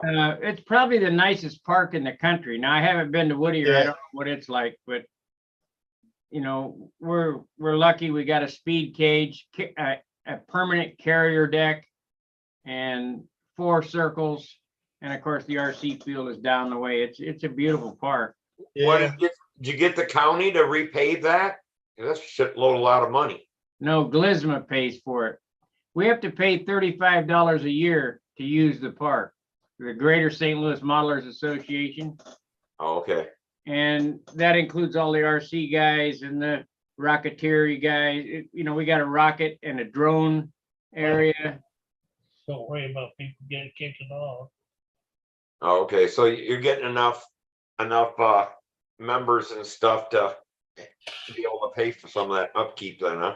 Oh yeah. I mean, the like the square pad, it wasn't done recently. I think it was done 5 years ago. But you know, when it gets bad, they do recap it and reseal it or whatever it takes to keep it up. Same with the donut. Very nice. It looked very, very pretty under the trees too. Yeah. You know. Yeah, them ideal. trees suck. Yeah. They thought they were helping us by planting them trees, especially the ones by the freeway. Good luck to you there at the Nats, Sparky. Yeah, I'll need it. Yeah. Yeah. Good luck. We'll catch you guys later. We're gonna check out. All right. Thanks, Yeah, Bart. me too. Thanks, Oh, Gordon. Gordon. Oh, it's too Yes. late, probably. No, go ahead. No, Go just ahead. before you go. Oh, sorry, I'm probably buggering things up. Gordon, just before you go, you were talking about, and I think Phil was talking about up high. Well, flying in my chair up high, my mates reckon I fly best when my eyes are completely closed. Try that. Just close your eyes. Close your eyes. That's an interesting concept for flying control line stunt. Well, if your plane's built right, it'll straighten out. Very good. Jonathan, did I give you a chance to share what you wanted to share? I know I'm trying to keep up with everybody. Thanks.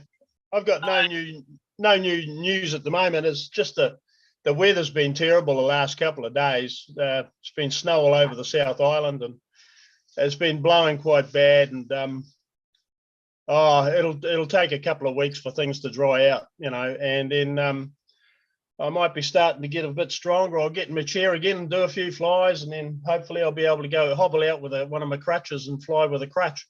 Yeah. Yeah, I've seen guys Taking me fly out of with a hand, you crutch. know? I've seen guys fly with a crutch, with a cane. Yeah. And if that doesn't work, I'll just fall over and lie down and fly. Did you get your knee done or your hip done or what? Mate, I've had them all done, both knees and both hips now. Damn. I'm lined up for a frontal lobotomy next year. Just remember, Jonathan, I'd rather have a bottle in front of me than a frontal lobotomy. All right. Very good. Well, I'm going to close out the live stream. Thank you, everybody, for coming in. I appreciate it. Really good show and well attended. And hopefully you have a chance to work in your shop or go flying and come back and tell us all about it Monday. So until then, fair winds.